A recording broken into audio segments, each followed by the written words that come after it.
Yeah, Assalamu alaikum everyone. Welcome to Save Life, Save Heart online academic classes. There will be series of classes in this August month.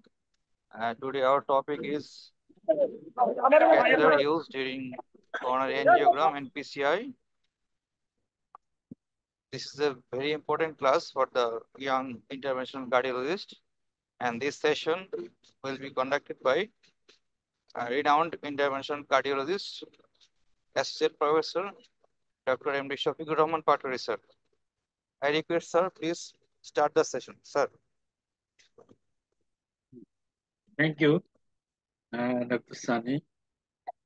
একটু সময় অনেক পার হয়ে গেছে, আমি শুরু করে দিতে চাচ্ছি আর কি। আসলে আহ, আমরা কিছু ক্লাস আমরা অলরেডি নিচ্ছি এতদিন। আহ, এর ভিতরে অ্যানজিওগ্রাম রিলেটেড অনেকগুলো ক্লাসই ছিল। আমরা এই মাসে আমরা কিছু ক্লাস নিতে চাচ্ছি, এটাও অনেকটা অ্যানজিওগ্রাম এবং অ্যানজিওপ্লাস্টি রিলেটেড। এবং ইনভেসিভ প্রসিডিউরের পরে আমরা অন্য সাইডের যেমন ইকোকার্ডিওগ্রাম, ইসিজি বা আদার্স পেসমেকার এগুলো নিয়ে আমরা কিছু ক্লাস নিব। আজকে আমাদের যে টপিকসটা ছিল, টপিকসটা হলো যে catheter use during coronary angiogram and PCI. মানে আমাদের যে প্রসিডিউর গুলো অ্যানজিওগ্রাম করার জন্য আমরা যে ক্যাথেটারটা ইউজ করি, সাধারণত আমরা আগে ফিমোরাল রুটে আমরা অ্যানজিওগ্রাম করতাম, এবং ফিমোরাল রুটের জন্য আমরা সাধারণত দুইটা ক্যাথেটারই সবচেয়ে বেশি ইউজ করা হতো। একটা হচ্ছে right Judkins type of diagnostic catheter, আর একটা ক্যাথেটার ছিল left Judkins type of diagnostic catheter. এবং আমরা যখন শুরু করি আপনার, সেটা হলো ধরেন 2004-4-এর দিকে বা এরকম, 2001-2-3-4 এরকম সেই সময় ম্যাক্সিমামই হচ্ছে অ্যানজিওগ্রাম আপনার। আমরা যেটা করতাম সেটা ফিউমারাল রুটে, এবং অ্যানজিওগ্রামের সেই সময় আমাদের রাইট জুটকিন, লেফট জুটকিন এবং আরেকটা হচ্ছে পিকটেল, এই তিনটে ক্যাথেটারই ছিল খুব গুরুত্বপূর্ণ। এবং আমরা রাইট কর্নারি অ্যানজিওগ্রাম করতাম, লেফট কর্নারি অ্যানজিওগ্রাম, তারপর হচ্ছে আরেকটা জিনিস আমরা করতাম যে লেফট ভেন্ট্রিকুলোগ্রাফি। এবং লেফট ভেন্ট্রিকুলার অ্যানজিওগ্রামের আগে লেফট ভেন্ট্রিকুলার এন্ডাস্ট্রিক প্রেসার কত, লেফট ভেন্ট্রিকুলার অ্যানজিওগ্রামের পরে প্রেসার কত, এগুলো কিন্তু অ্যানজিওগ্রামের একটা পার্ট ছিল। এবং প্রত্যেকটা পেশেন্টের ক্ষেত্রেই কিন্তু রাইট কর্নারে আর্টারি দেখা প্রয়োজন ছিল, লেফট কর্নারে আর্টারি, রেনাল আর্টারি দেখা লাগতো, এবং তার পাশাপাশি হচ্ছে এলভি গ্রাফি এবং লেফট ভেন্ট্রিকুলার যে প্রেসারটা আমাদেরকে কিন্তু রেকর্ড করা লাগতো। যতক্ষণ পর্যন্ত এইটা কমপ্লিট করা না হয়তো অ্যানজিওগ্রাম কমপ্লিট হতো না। কিন্তু বর্তমানে এখানে অনেক চেঞ্জ হয়ে গেছে। এখন হচ্ছে অ্যানজিওগ্রাম করা হচ্ছে, আপনি দেখবেন রেডিয়াল অ্যাপ্রোচে অ্যানজিওগ্রাম করা হয়। আমরা জানি যে রেডিয়াল এবং ফিমোরাল ভিতরে ডিফারেন্স হচ্ছে, ফিমেলের ক্ষেত্রে দেখা যাচ্ছে যে ফিমোরাল অ্যানজিওগ্রামে কমপ্লিকেশন অনেক বেশি হয়, 2 to 3 times মোর, এবং ভাস্কুলার এক্সেস সাইট কমপ্লিকেশন অনেক বেশি। এবং আমরা রেডিয়ালে করার পর থেকে দেখা যাচ্ছে যে এই কমপ্লিকেশন গুলো কিন্তু অনেকাংশে কমে আসছে, ভাস্কুলার এক্সেস সাইট কমপ্লিকেশন গুলো অনেক কম। তার পাশাপাশি হচ্ছে আমরা আরেকটা যেটা দেখি যে রেডিয়াল রুটে যদি আমরা এনজিওগ্রাম করি, আর্লি অ্যাম্বুলাইজেশন করা যায়, রোগীকে অ্যাম্বুলেশন করা যায়, পেশেন্ট আমরা শুয়ে থাকা লাগে না। তারপর হচ্ছে তার জন্য যেমন হচ্ছে হাঁটা চলাফেরা করা খুব ইজি। তাহলে দেখা যাচ্ছে এই সমস্ত কারণে বর্তমানে হচ্ছে রেডিয়াল রুটেই আমরা সাধারণত এনজিওগ্রাম করি। এবং রেডিয়াল রুটে যখন আমরা এনজিওগ্রাম করি, সেই ক্ষেত্রে আমরা দেখি যে এখানে মাত্র একটা ক্যাথেটার দিয়ে সম্ভব, সেটাকে আমরা টাইগার ক্যাথেটার বলি। এবং এই একটা ক্যাথেটার দিয়ে ডান দিকেরও আমরা অ্যানজিওগ্রাম করি, লেফট সাইডেরও আমরা কিন্তু অ্যানজিওগ্রাম করি, রাইট কর্নারি আর্টারি দিকে, লেফট কর্নারি আর্টারি দিকে। আমি যদি আগের অবস্থা যদি আবার ফিরে যায়, সেই 2000 সালের দিকে, মানে 1999 থেকে 2000, এই সময় যেভাবে আমরা অ্যানজিওগ্রাম করতাম, সেই সময় আমরা বলছি যে রাইট জুটকিন, লেফট জুটকিন, তারপর হচ্ছে আমার দেখার প্রয়োজন ছিল হচ্ছে রেনাল আর্টারি দেখা লাগতো, তারপর হচ্ছে এলভি গ্রাফি করা লাগে, লেফট ভেন্ট্রিকুলার ফ্রি এবং ফোর্সড মানে অ্যান্ডাস্ট্রিক প্রেশারটা আমাদের দেখা লাগতো। তারপর হচ্ছে আমাদের যে লিমাগ্রাফি, এগুলো কমপ্লিট না করা পর্যন্ত অ্যানজিওগ্রাম কিন্তু করা হতো না। তো এখন অনেক চেঞ্জ হয়ে গেছে, বর্তমান যুগে হচ্ছে সব রেডির জন্য চেষ্টা করা হয়। আমরা যদি একটা কেস সিনারি দেখি, যেমন a 61 year age old man, smoker, diabetic, peripheral vascular disease আছে তার, এবং তার হচ্ছে total occlusion at infrarenal abdominal aorta, abdominal aorta যে রেনাল আর্টারির নিচে, তার 100% occlusion, has CTO in the right coronary artery. এখন দেখেন, এরকম যদি একটা সিচুয়েশন হয়, যার হচ্ছে আপনার হচ্ছে, আমরা যদি ফিউমারাল রুটে করতে যাই, তাহলে হচ্ছে রাইট অথবা লেফট ফিউমারাল আর্টারি দিয়ে, যেতে হবে। কিন্তু রেনাল আর্টারির নিচে যদি 100% অক্লুশন হয়, সেই ক্ষেত্রে তো ফিমোরাল রুটের কোনো অপশন নেই। তাহলে আমাকে যেতে হবে কোথায় দিয়ে? রাইট অথবা লেফট রেডিয়াল আর্টারি দিয়ে যেতে হবে। এবং তার অ্যানজিওগ্রাম করে আমরা পেলাম কি, CTO right coronary artery CTO, left side normal আছে। Right radial artery pulse was not adequate for revascularisation, মানে আমরা যখন এনজিওগ্রাম করলাম, করার পরে রাইট রেডিয়াল আর্টারিটাও আমাদের কি হয়ে গেল, সেটার পালস ভলিউম কমে গেছে, এখন আর এটা এডিকুয়েট না রিভাস্কুলেশন, এখন পিসিআই করা দরকার, আরসিএ সিটিও। কিন্তু আমরা কি করতে পারতেছি না, রাইট রেডিয়াল আর্টারি দিয়ে যেতে পারতেছি। তখন আমাদের হাতে একটাই অপশন আছে, therefore PCI was plan through the left radial artery, মানে লেফট রেডিয়াল আর্টারি একমাত্র অপশন যার মাধ্যমে তার এই রাইট করোনারি আর্টারি কাজ করার প্রয়োজন হচ্ছে। নেক্সট হলো, প্রথমে আমরা কি করলাম, first use the more familiar right Judkins catheter. দেখেন ক্যাথেটার ইউজ গুলো, যে আমরা যদি রাইট করোনারি আর্টারিতে ইন্টারভেনশন করতে যাই, আমরা সাধারণত কি ইউজ করি, right Judkins type of guide catheter আমরা ইউজ করি। যদি রাইট জুটকিন টাইপ ক্যাথেটার যদি ইউজ করতে যাই, দেখা যাচ্ছে যে বসানো যাচ্ছে না কোনোভাবে, তখন আমরা খুঁজি কি, যে AL catheter, M plus left one, যেটা ইউজ করার চেষ্টা করি। কেন এম প্লাস লেফট ইউজ করার সুবিধাটা কি?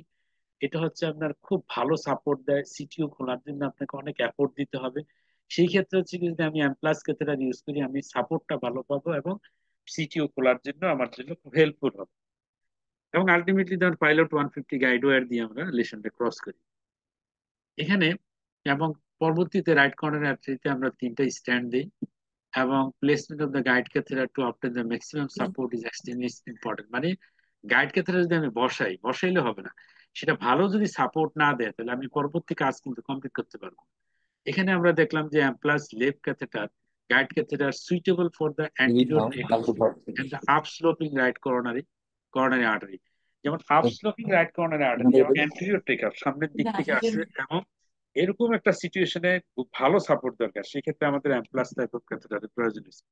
যেমন আমরা যদি এখানে দেখি, দেখেন প্রথম ছবিতে আমরা যেটা দেখতেছি বাম দিকে, এখানে আমরা right Judkins type of guide catheter আমরা ইউজ করি তার পিসিআই করার জন্য।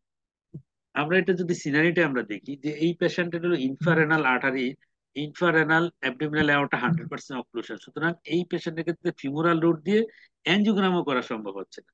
যার অ্যানজিওগ্রাম আমরা করলাম কি, রাইট রেডিয়াল আর্টারি দিয়ে, এবং অ্যানজিওগ্রাম করার পর আমরা রাইট রেডিয়াল আর্টারি দিয়ে আমরা কি টাইগার ক্যাথেটার দিয়ে অ্যানজিওগ্রাম করি। অ্যানজিওগ্রাম করার পর এবার আমরা খুঁজে পেলাম যে লেফট সাইডের corner artery normal, right side হলো সিটিও পাওয়া গেল। এখন রাইট সাইডে সিটিও যখন আমরা খোলার জন্য প্ল্যান করলাম, খুলতে গিয়ে আমরা দেখি যে রাইট রেডিয়াল আর্টারি পালস এখন পাওয়া যাচ্ছে না। তখন আমরা গেলাম কি, লেফট রেডিয়াল আর্টারি দিয়ে গেলাম। লেফট রেডিয়াল আর্টারি দিয়ে আমরা প্রথমে যে সাধারণত রাইট করোনারি আর্টারিতে যদি আমরা কোনো পিসিআই করি, আমাদের একটা চয়েসেবল ক্যাথেটার হচ্ছে right Judkins type of guide catheter আমরা সাধারণত ইউজ করি। এখন রাইট জুটকিন ক্যাথেটার আপনি দেখবেন যে সেটা কিন্তু ভালো সাপোর্ট দেয় না ওয়ালের সাথে, এওয়াটার ওয়ালের সাথে ভালো মতো ফিক্সড হয় না এবং সাপোর্ট পাওয়া যায় না। সেই ক্ষেত্রে আমার দেখা যাচ্ছে কি, আমি যতবার ক্যাথেটার বসাই, ওয়্যার দিলেই ক্যাথেটার সরে যাচ্ছে। ক্যাথেটার সরে যায়, তাহলে কিন্তু আমরা কাজ করতে পারবো না। পরবর্তীতে আমরা দেখলাম, এই যেমন রাইট জুটকিন ক্যাথেটার দিচ্ছি, এখানে কিন্তু ক্রস করা যাচ্ছে না। পরবর্তীতে আমরা কি করলাম, এই দেখেন এম প্লাস ক্যাথেটারের মাথায় দেখেন একটা কার্ভ আছে। এই কার্ভের কারণে সে কিন্তু খুব ভালোভাবে হুকিং হয় এবং সুন্দরভাবে আপনার এঙ্গেজমেন্ট হচ্ছে।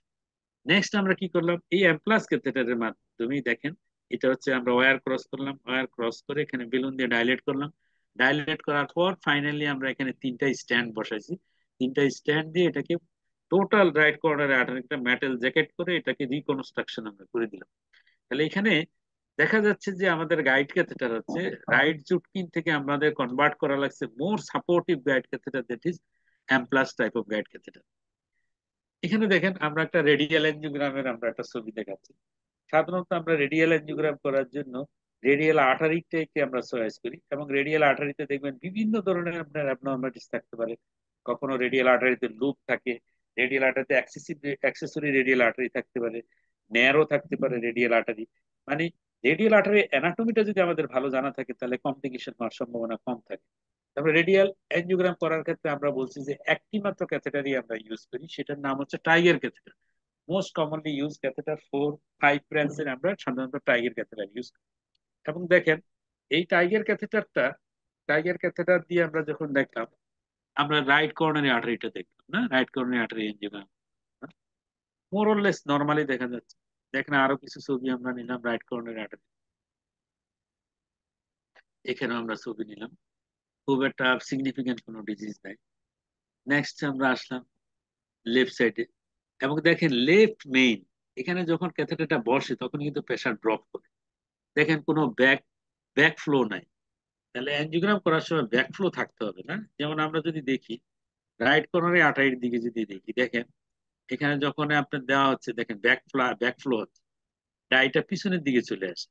তাহলে আর আমাদের এই ভিউতে দেখেন এখানে কোনো ব্যাক ফ্লো নাই, এবং একেবারে ক্যাথেটার মুখের সাথে একে ফিট হয়ে গেছে এবং প্রেসার ফল করছে। এবং এখানে আমরা যেটা পাচ্ছি সেটা হলো লেফট মেন অস্টিয়াল ডিজিজ, একেবারে করণ লেফট মেনের অস্টিয়ামে হলো ডিজিজ সিগনিফিকেন্ট, আর বাকিগুলো এলসিএক্স নর্মাল, এলইডি নর্মাল। আমরা এই পেশেন্টের ক্ষেত্রে কি করলাম, দেখেন এটা হচ্ছে আপনাদের ক্যাথেটারটা হলো টাইগার ক্যাথেটার। পরবর্তী আমরা একটা গাইড ক্যাথেটার ইউজ করি। সেই গাইড ক্যাথেটারটা কি গাইড ক্যাথেটার খেয়াল করেন, এটা হচ্ছে ক্যাথেটার আমরা ইউজ করি। এখানে left Judkins type of guide catheter আমরা ইউজ করি। এবং এই গাইড ক্যাথেটার দিয়ে দেখেন এটা হলো একেবারে অস্টিয়ামে, অস্টিয়ামে দেখেন সিগনিফিকেন্ট স্টেনোসিস।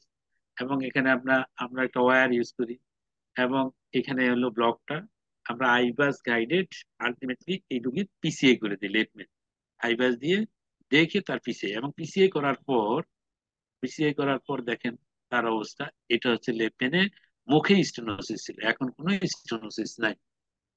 তাহলে এটা হচ্ছে যেমন আমরা এই প্রসিডিউর থেকে আমরা কি কি পেলাম, এখানে আমরা কি কি ক্যাথেটার ইউজ করলাম। যেমন অ্যানজিওগ্রামের ক্ষেত্রে আমরা হচ্ছে টাইগার ক্যাথেটার ইউজ করছি আমরা, যেহেতু এটা প্রথমে আমরা গেলাম কি রেডিয়াল রুটে। রেডিয়াল রুটে যাওয়ার পর আমরা দেখেন রেডিয়াল রুটে আমরা প্রথমে একটা কাজ করি রেডিয়াল, এবং টাইগার ক্যাথেটার দিয়ে রাইট কর্নারে লেফট কর্নারে আমরা কি পেলাম, অস্টিয়াল স্টেনোসিস পেলাম একেবারে অস্টিয়ামে। এখন এই রুগীর ক্ষেত্রে আমাদের টার্গেট হচ্ছে লেফট পেনটা হচ্ছে স্ট্যান্ডিং করব, এখানে আইবাস ইউজ করব। সেই ক্ষেত্রে আমরা কি করলাম, আমরা সেভেন ফ্রেন্স এর গাইড ক্যাথেটার ইউজ করি। এখানে যে ক্যাথেটার ইউজ করি হলো সেভেন ফ্রেন্স এর গাইড ক্যাথেটার, এবং এই ক্যাথেটারটা হচ্ছে আপনার সেভেন ফ্রেন্স এর গাইড ক্যাথেটার, এবং আইবাস ইউজ করার জন্য আমরা সেভেন ফ্রেন্স ইউজ করব দেখে আমরা ফিমোরাল রুটে গেলাম। আমরা রেডিয়াল রুট বাদ দিয়ে এখানে দেখেন ফিমোরাল নিচের থেকে আসছে ক্যাথেটার, ফিমোরাল রুটে গেলাম। ফিমোরাল রুটে গিয়ে আইবাস দিয়ে দেখে আমরা লেফট পেনে স্টেন্টিং করে দিলাম। তাহলে এখন দেখেন যে একটা প্রসিডিউরের ক্ষেত্রে কত ধরনের ক্যাথেটার ব্যবহার করার প্রয়োজন। হ্যালো, হ্যাঁ, আপনি একটু পরে ফোন দেন। তাহলে এখন আমরা দেখেন এনজিওগ্রাম থেকে শুরু করে এনজিওপ্লাস্টি পর্যন্ত দেখা যাচ্ছে যে আমাদের বিভিন্ন ধরনের ক্যাথেটার বিভিন্ন পর্যায়ে কিন্তু প্রয়োজন হচ্ছে। যেমন আমরা প্রথম কেসটাতে আমরা যেটা দেখলাম, সেই ক্ষেত্রে হলো আমাদের এমপ্লাস রাইট, প্রথমে right Judkins type guide catheter use করলাম, পরে এমপ্লাস ক্যাথেটারের প্রয়োজন। এই ক্ষেত্রে আমরা দেখলাম এনজিওগ্রাম করার সময় আমরা ট্রাইগার ক্যাথেটার ইউজ করি, পরবর্তীতে তার রুটই চেঞ্জ করা লাগছে, আমরা ফিমোরালে যেতে হচ্ছে, সাইজ আপগ্রেড করা লাগছে সেভেন ফ্রেন্স, যেহেতু আমরা এখানে আইবাস ইউজ করব, এবং লেফট পেন স্ট্যান্ড অনেক ওয়াইড ডায়ামিটার স্ট্যান্ড হয়, এখানে অনেক সময় কিসিং বাইপারফিকেশন লেশনে কোনো সমস্যা হতে পারে, কিসিং করার প্রয়োজন হতে পারে, ডাবল স্ট্যান্ডের প্রয়োজন হতে পারে। এই সমস্ত কারণে আমরা সেভেন ফ্রেন্স এর ক্যাথেটার ইউজ করলাম, এবং সেই ক্ষেত্রে ফিমোরাল রুটও চেঞ্জ করা লাগলো, এবং আপগ্রেডেড ক্যাথেটারের প্রয়োজন হলো, এবং এই ক্যাথেটারটা হচ্ছে left Judkins type of guide catheter আমাদের ইউজ করা লাগলো।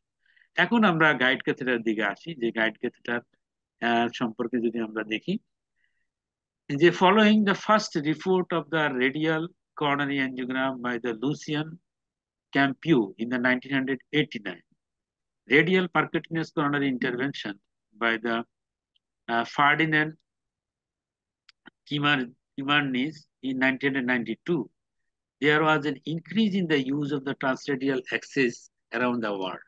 দেখা যায় 1992 পর থেকে ট্রান্সরেডিয়াল অ্যাপ্রোচে আপনার পিসিআই এবং এনজিওগ্রামের দিকে সবাই ঝুঁকে যাচ্ছে। Proportionate of the radial procedure has continued to rise worldwide, with radial access now replacing the femoral access। মানে এখন বর্তমানে দেখা যায় সবচেয়ে বেশি হলো রেডিয়াল অ্যাক্সেস আমরা এনজিওগ্রাম করি। এর কারণ হচ্ছে bleeding and vascular complication is the more in women who have a 2 to 3 times higher risk of femoral access complication compared with men। দেখা যাচ্ছে ম্যানের থেকে ফিমেলের ক্ষেত্রে যদি আমরা ফিমোরালে কাজ করি, ফিমোরালে কমপ্লিকেশন বেশি হয়, আবার রেডিয়ালের চেয়ে যদি আমরা ফিমোরাল চেয়ে রেডিয়াল করি তাহলে কমপ্লিকেশন অনেক কম হচ্ছে। তাহলে ultimately reduction in the complication in the radial Axis resulting in decrease stay, length of stay, hospital stay কমে যাচ্ছে, রিডিউস কস্ট কমে যাচ্ছে, improve clinical outcome and potentially including the survival. এবং এই ধরনের জটিলতা যদি হয় তাহলে সেক্ষেত্রে মর্টালিটিও বেড়ে যায়। সুতরাং vascular complication, bleeding complication, hospital stay, reduce cost এবং ইমপ্রুভ ক্লিনিক্যাল আউটকামের জন্য এখন বর্তমানে আমরা সবচেয়ে বেশি ইউজ করতে হচ্ছে রেডিয়াল রুট আমরা ইউজ করি। এবং দেখেন এখন গাইড ক্যাথেটারের ক্ষেত্রে, guide catheter essential tool for the percutaneous coronary intervention, angiogram যেটাই করেন আপনি ক্যাথেটার ছাড়াতে পারবেন না, ডায়াগনস্টিক হোক আর গাইড ক্যাথেটার হোক না। এখন এই গাইড ক্যাথেটার বা ডায়াগনস্টিক ক্যাথেটারের আপনি ভালো বুঝতে হলে আমাদের কি কনস্ট্রাকশন কিভাবে এটা তৈরি, ডিজাইন, তারপরে পারফর্ম ক্যারেক্টারিস্টিক্স, ফেসিলিটেট দেয়ার অ্যাপ্রোপ্রিয়েট সিলেকশন। এবং এই তিনটা জিনিস খুব ইম্পর্টেন্ট আমার এই সমস্ত ক্যাথেটার সিলেকশনের ক্ষেত্রে। Selection of the guide catheter seems elementary, but make the difference between a successful and failed procedure. যেমন আমি যদি ঠিকমতো ডায়াগনস্টিক ক্যাথেটার বলেন, গাইড ক্যাথেটার বলেন, আমি যদি ঠিকমতো চয়েস করতে না পারি তাহলে দেখা যাবে এনজিওগ্রামি করা সম্ভব হচ্ছে না, পিসিও সম্ভব হচ্ছে না। সুতরাং আমাকে এই গাইড ক্যাথেটার এবং ডায়াগনস্টিক ক্যাথেটার সম্পর্কে ভালো ধারণা থাকতে হবে ফর দ্য সাকসেসফুল প্রসিডিউর। সাধারণত পিসিআই করার ক্ষেত্রে আমরা দেখি যে ইবিউ EVU for the left and right Jutkin guide catheter for the right coronary artery সাধারণত ইউজ করি। লেফট কর্নারিতে যদি কোনো ইন্টারভেনশন করতে যাই আমরা ইভিউ ক্যাথেটার ইউজ করি, আর রাইট কর্নারিতে কোনো ইন্টারভেনশন করতে গেলে আমরা রাইট জুটকিন ইউজ করি। আর রেডিয়াল আর্টারিতে অ্যাঞ্জিওগ্রাম করতে গেলে আমরা সাধারণত টাইগার ক্যাথেটার ইউজ করি।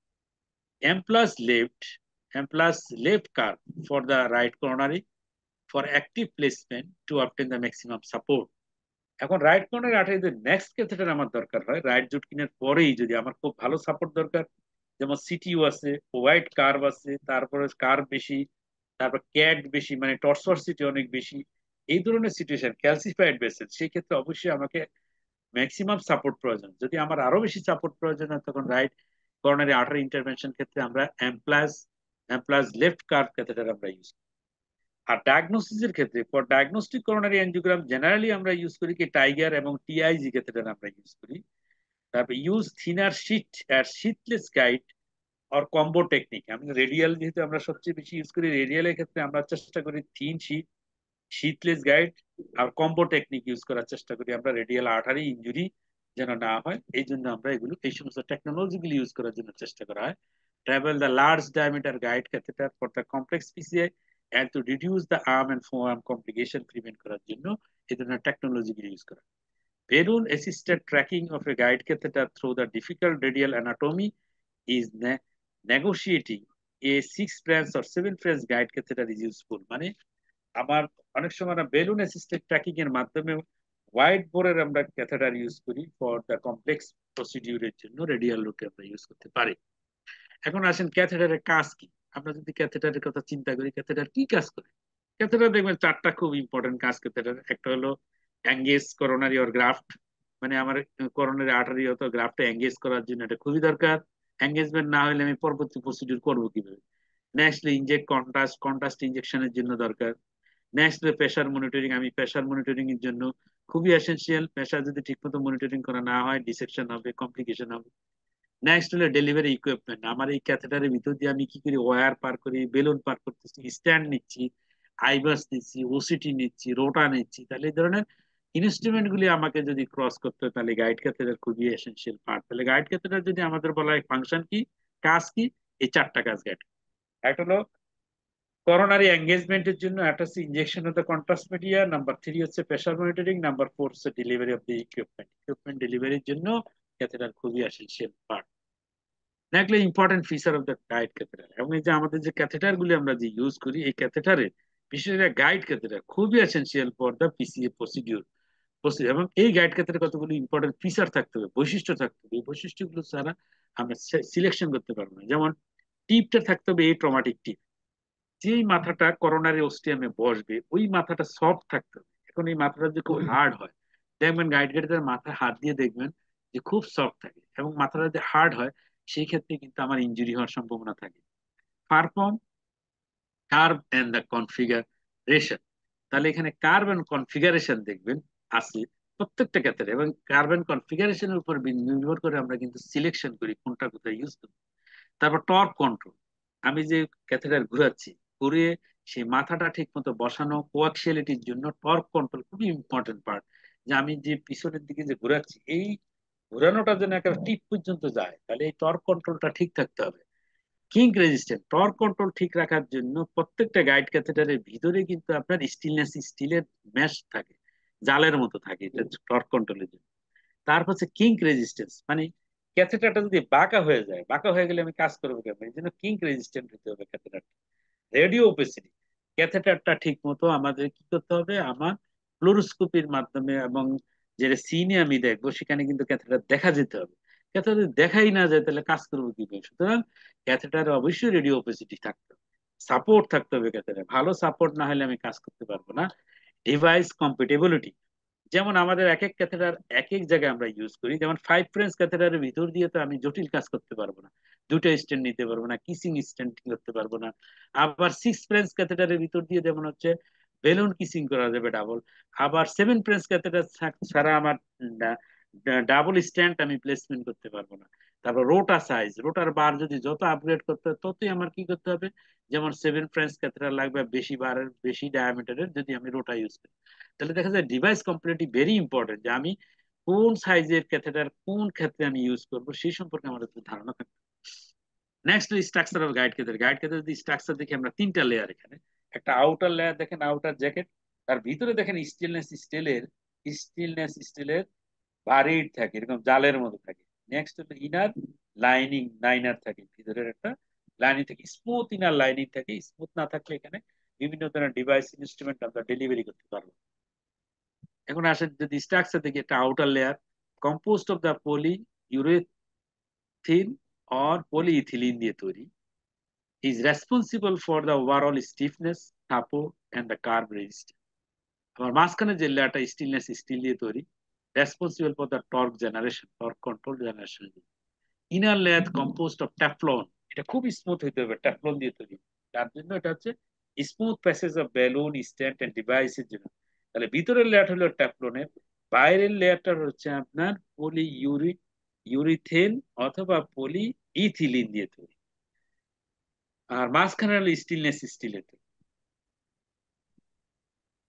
ক্যাথেটার সিলেকশন, এখন আমি কি কাজ করব তার উপর কিন্তু নির্ভর করে। Several parameter consider for the selection of the catheter.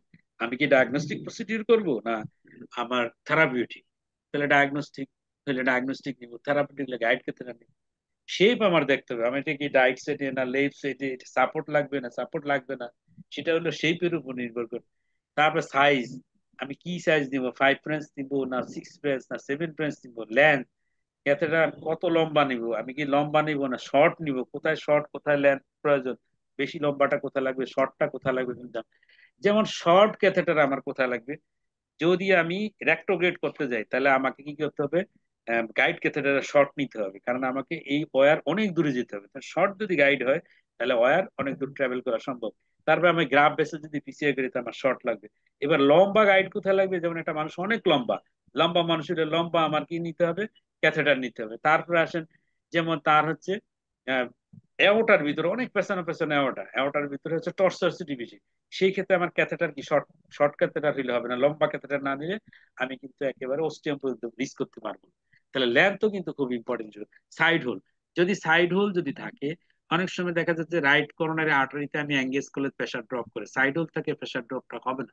তাহলে সাইড হোলও কিন্তু সামটাইমস খুব ইম্পর্টেন্ট। সারফেস, এখন ধরেন আমরা সারফেস যদি খুব স্মুথ না থাকে, স্মুথ না আপনার ক্যাথেটার পাস করতে পারবেন না। যেমন ধরেন আপনার রেডিয়াল আর্টারিতে ইন্টারভেনশন করার জন্য আমরা ইকারি একটা ক্যাথেটার খুব বেশি ইউজ করি, এবং ইকারি ক্যাথেটারের উপরে ডিম্পল থাকে। যেমন ডিম্পলটা কিরকম, মাল্টিফল ডিম্পল থাকে, ডিম্পল থাকলে হচ্ছে কি আপনার এটা হচ্ছে রেডিয়াল আর্টারির উপর যে খুব স্মুথলি আপনার পার হইতে পারে।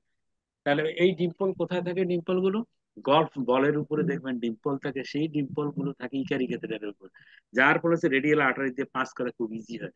তাহলে দেখা যাচ্ছে ক্যাথেটার সিলেকশন করার জন্য আমাকে এই কতগুলো ফ্যাক্টর, এখানে 6টা ফ্যাক্টর খুব ইম্পর্টেন্ট।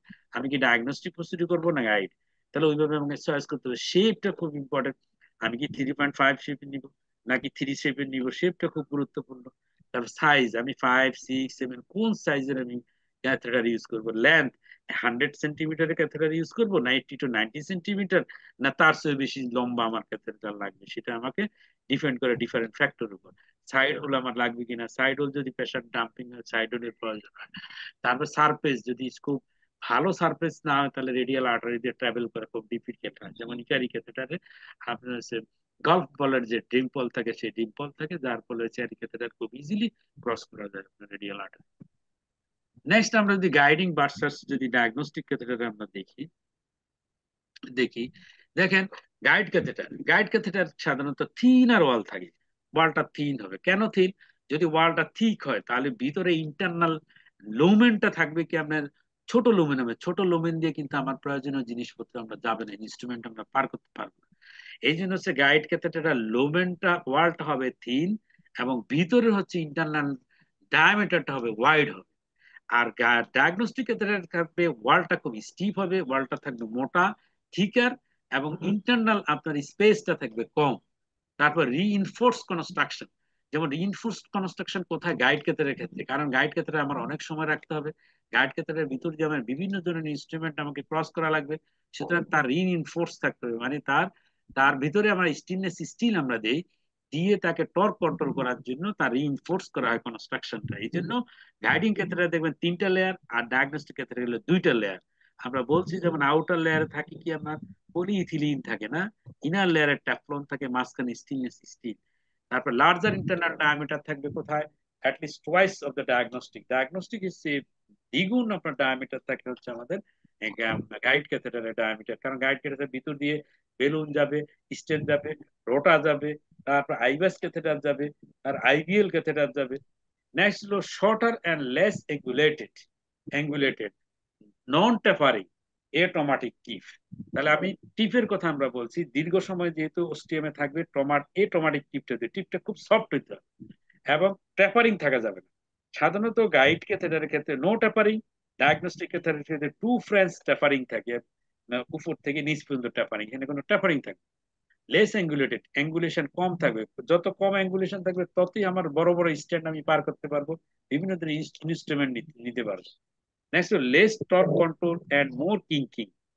তাহলে আপনার কিঙ্কিং যদি আপনার বেশি হয় তাহলে কিঙ্কিং বেশি হলে আবার ইয়ে হয়ে যেতে পারে। তাহলে লেস টর্ক কন্ট্রোল আর মোর কিঙ্কিং, কিং লেস টর্ক কন্ট্রোল এবং মোর কিঙ্কিং। তাহলে টর্ক কন্ট্রোলটা যদি আমার বেশি হয়, বেশি হলে আপনার দেখা যাচ্ছে যে আমার এটা গাইড কাঁথাটা সরে যেতে পারে। এই জন্য টর্ক কন্ট্রোলটা মোটামুটি একটা নির্দিষ্ট লিমিটের ভিতরে থাকতে হবে। দেখেন এখানে কয়েকটা আমরা ছবি দিছি যে বোঝার জন্য, গাইড এবং ডায়াগনস্টিক ক্ষেত্রে এবং গাইড ক্ষেত্রে। যেমন এটা হচ্ছে আপনার ডায়াগনস্টিক ক্ষেত্রে, গাইড ক্যাথেটার, এটা হচ্ছে ডায়াগনস্টিক। গাইড ক্যাথেটার টিপটাতে সফট থাকবে এবং টিপের ডায়ামিটার এবং এখানকার ডায়ামিটার একই হবে। আর ডায়াগনস্টিক ক্ষেত্রে টিপের ডায়ামিটার কম হবে, বডির ডায়ামিটার বেশি হবে। এখানে 2টা লেয়ার থাকবে, এখানে 3টা লেয়ার থাকবে, ভিতরে একটা স্টেনলেস স্টিলের একটা কভার থাকে, আর এখানে মাত্র 2টা লেয়ার, ইনার ট্যাফলন কোটেড আর আউটার হচ্ছে আপনার পলিইথিলিন, 2টা কভার থাকে এবং ঠিক থাকে, এগুলো হচ্ছে থিন থাকে।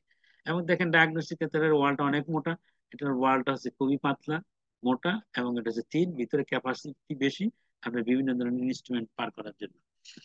যেমন ডায়াগনস্টিক ক্ষেত্রে আমরা ফিমোরালে আগে যে করতাম, এখানে দেখেন ইউজ করতে, এটা হলো রাইট জুটকিন রাইট কর্নারের জন্য, লেফট জুটকিন লেফট কর্নারের জন্য, পিকটেল ক্যাথেটার হচ্ছে আপনার এলবিগ্রাফি করার জন্য, আবার রুটে অটোগ্রাফ করার জন্য আমরা এই পিকটেল ক্যাথেটার ইউজ করি, রেনাল অ্যাঞ্জিওগ্রাম অনেক সময় ইউজ করা হয়। এই জুটকিন লেফট জুটকিন টাইপ দেখেন, এখানে একটা প্রাইমারি কার্ভ থাকে, এটা হলো পি হলো প্রাইমারি, এখানে সেকেন্ডারি কার্ভ, এবং প্রাইমারি এবং সেকেন্ডারি কার্ভের ল্যান দিয়ে কিন্তু আমরা এটা কিন্তু অনেক সময় শেপিং আমরা করে থাকি। যেমন এটা ল্যান যদি 3, ল্যান 4, ল্যান 5, অনেক সময় ওয়াইড যদি থাকে আউটার ডায়ামিটার, সেই ক্ষেত্রে আমাদের কি 5 আপনার সাইজের ক্যাথেটারের প্রয়োজন হয়। যেমন এখানেও দেখেন রাইট জুটকিনের ক্ষেত্রে প্রাইমারি কার্ভ সেকেন্ডারি কার্ভ এই দুইটার মাঝে ল্যান্ড দিয়ে হচ্ছে আপনার এটা কার্ভ হিসাব করা হয়। যেমন একটা ক্যাথেটার যখন আমরা বলি যে রাইট জুটকিনে লিখছি, তখন আমরা বলি দেখবেন 3.5 কার্ভ এবং 6 ফ্রেন্স। তাহলে 3.5 কার্ভটাকে ইন্ডিকেট করে প্রাইমারি এবং সেকেন্ডারি কার্ভের মাঝের লেন্থটা হলো 3.5, আর ডায়ামিটারটাকে ইন্ডিকেট করি আমরা 6 ফ্রেঞ্চ দিয়ে। তাহলে দেখা যাচ্ছে যে যখনই আমরা জুটকিন ক্যাথেটারকে আমরা মার্কিং করব বলবো থ্রি হচ্ছে কার্ভ আর হচ্ছে 6 ফ্রান্স ডায়ামিটার। তাহলে থ্রি কার্ভ হলো যখন এওটা শর্ট থাকে, সেই ক্ষেত্রে আমরা করি কি থ্রি কার্ভ ইউজ করি। যেখানে এওটা ওয়াইড থাকে তখন 3.5 4 এরকম কার্ভের আমরা ক্যাথেটার ইউজ করে থাকি। নেক্সট আসেন এই যে ডায়াগনস্টিক ক্ষেত্রে অ্যাঞ্জিওগ্রামে দেখেন, এটা হলো রাইট জুটকিন টাইপের ক্যাথেটার, লেফট জুটকিনের টিপে অনেক কার্ভ থাকে। এটা হচ্ছে আপনার একটা টাইগার ক্যাথেটার, তাই না? Tiger catheter both right and left কর্নারে আমরা এঙ্গেজ করতে পারি। নেক্সট দেখেন পিকটিল ক্যাথেটার। পিকটিল ক্যাথেটারে দেখেন এখানে কিন্তু টিপে একটা এন্ড হোল থাকে, তারপরে একটা কার্ভ থাকে না, তারপর দেখেন এখানেও কতগুলো ছিদ্র থাকে। এবং এই পিকটিল ক্যাথেটারের কাজ কি? পিকটিল ক্যাথেটারে আমরা এলবিগ্রাফি করি, যাতে হচ্ছে কি আপনার মাল্টিপল ওপেনিং থাকার ফলে হচ্ছে আপনার এলবির উপর আপনার প্রেশার, হঠাৎ করে প্রেশার পড়ে না, প্রেশারটা ট্রান্সমিশন হয়ে পড়ে। এবং এলবিগ্রাফির জন্য এটা ক্যাথেটারটা খুব সুইটেবল। নেক্সট আসেন হচ্ছে আমাদের এটা হলো টাইগার ক্যাথেটার। দেখেন অনেকগুলো কার্ভ থাকে টাইগার ক্যাথেটারে। আর পিকটিল ক্যাথেটারের কাজ কি? পিকটিল ক্যাথেটার বর্তমানে আমরা কোথায় ইউজ করি? দেখবেন পেরিকার্ডিওসিনথেসিসের জন্য পিকটিল ক্যাথেটার আমরা ইউজ করি। তারপর কোথায় ইউজ করি? নন সিলেক্টিভ করোনারি অ্যাঞ্জিওগ্রাম, যেমন আমি অ্যাঞ্জিওগ্রাম করতে গিয়ে কোনোভাবেই এঙ্গেজ করতে পারছি না, সেই ক্ষেত্রে রুট অটোগ্রাম করে আমরা করোনারি আর্টারি অরিজিন গুলো দেখার জন্য পিকটিল ক্যাথেটার ইউজ করি। Left ventricular end diastolic pressure, left ventricular pressure দেখার জন্য আমরা পিকটিলকে রুট অটোগ্রাম করার জন্য আমরা ইউজ করি। যেমন টপের পেশেন্টের ক্ষেত্রে নন সিলেক্টিভ করোনারি অ্যাঞ্জিওগ্রামের জন্য আমরা রুট অটোগ্রাম করি। ম্যাপকা দেখার জন্য দেখবেন পিকটিল ইউজ করি। তারপরে হচ্ছে অটোগ্রাম করার জন্য আমরা পিকটিল ইউজ করি। তাহলে পিকটিল বিভিন্ন জায়গায় কিন্তু আমরা পিকটিল ক্যাথেটার ইউজ করে থাকি। নেক্সট আসেন হলো ক্যাথেটার শেপ। আমরা কিন্তু ওখানে ক্যাথেটার শেপের কথা আমরা বলছি, বিভিন্ন শেপের ক্যাথেটার বিভিন্ন জায়গায় আমরা ইউজ করে থাকি। তা আমরা যদি একটু দেখি, এই ফিগারটা দেখলে আপনি খেয়াল করতে পারবেন। যেমন আসেন আমাদের এই যে রাইট করোনারি আর্টারি, রাইট করোনারির জন্য আমরা সবসময় আমরা বলছি যে যদি রাইট করোনারি আর্টারি আমরা এঙ্গেজ করতে চাই আমরা কি ইউজ করি? যেমন টাইগার ক্যাথেটার, যদি রেডিয়াল রুটে যায় টাইগার ক্যাথেটার, আর যদি আমরা ফিমোরাল রুটে যাই right Judkins type of catheter আমরা সাধারণত ইউজ করি। যদি আমরা থেরাপিউটিক প্রসিডিউরে যাই আমরা রাইট জুটকিন ইউজ করি, সাপোর্ট বেশি লাগলে আমরা AL1 ইউজ করি। এবার আসেন লেফট মেন। লেফট মেনের ক্ষেত্রে আমরা কি ইউজ করি? লেফট মেন এঙ্গেজ করার জন্য আমরা টাইগার ইউজ করতে পারি যদি আমরা রেডিয়াল রুটে যাই। আর ফিমোরাল রুটে গেলে আমরা কি ইউজ করি? Left Judkins type of diagnostic ক্ষেত্রে ইউজ করি। প্রসিডিউর করার ক্ষেত্রে আমরা ইউজ করি কি? ইভিউ, এক্সট্রা বেকার, এক্সট্রা সাপোর্ট ইউজ করি। অনেক সময় লেফট জুটকিনও ইউজ করি যদি শর্ট লেফট মেন থাকে।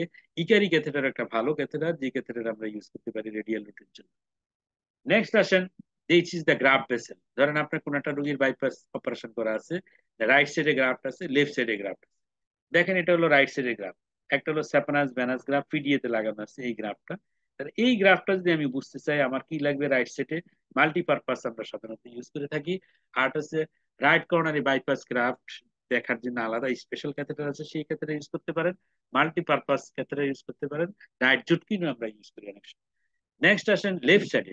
লেফট সাইডে যে গ্রাফ গুলো দেখেন, সেপানাস ভেনাস গ্রাফ এলইডি তে, সেপানাস গ্রাফ ডায়াগোনাল, সেপানাস গ্রাফটা ওএমএ ইউজ করা হয়। এগুলো বোঝার জন্য আমাদের AL1 ভালো ক্যাথেটার, অথবা রাইট জুটকিন আমরা ইউজ করতে পারি, অথবা লেফট কর্নারে বাইপাস গ্রাফ দেখার জন্য আলাদা ক্যাথেটার আছে, সেই ক্যাথেটার ইউজ করা যায়। এছাড়া আরো ক্যাথেটার আছে, যেমন ইন্টারনাল মেমোরি আর্টারি দেখার জন্য IM ক্যাথেটার ইউজ করে আমরা। তারপর হচ্ছে VV1 জিম ক্যাথেটার, তারপর হচ্ছে বার্টোরেলি কোজি, সিমেন্স ক্যাথেটার, বিভিন্ন ধরনের ক্যাথেটার আমরা ইউজ করতে পারি। কিন্তু কমন যেগুলো আমরা ইউজ করি আমরা কাজ করার সময় রাইট জুটকিন, লেফট জুটকিন, ইভিউ ক্যাথেটার, তারপরে AL1, মাল্টিপারপাস আর রিকারি ক্যাথেটার, সাধারণত এই ক্যাথেটার গুলো আমরা কমনলি ইউজ করে থাকি। আর একটা হচ্ছে রেডিয়ালের জন্য টাইগার ক্যাথেটার ইউজ করি।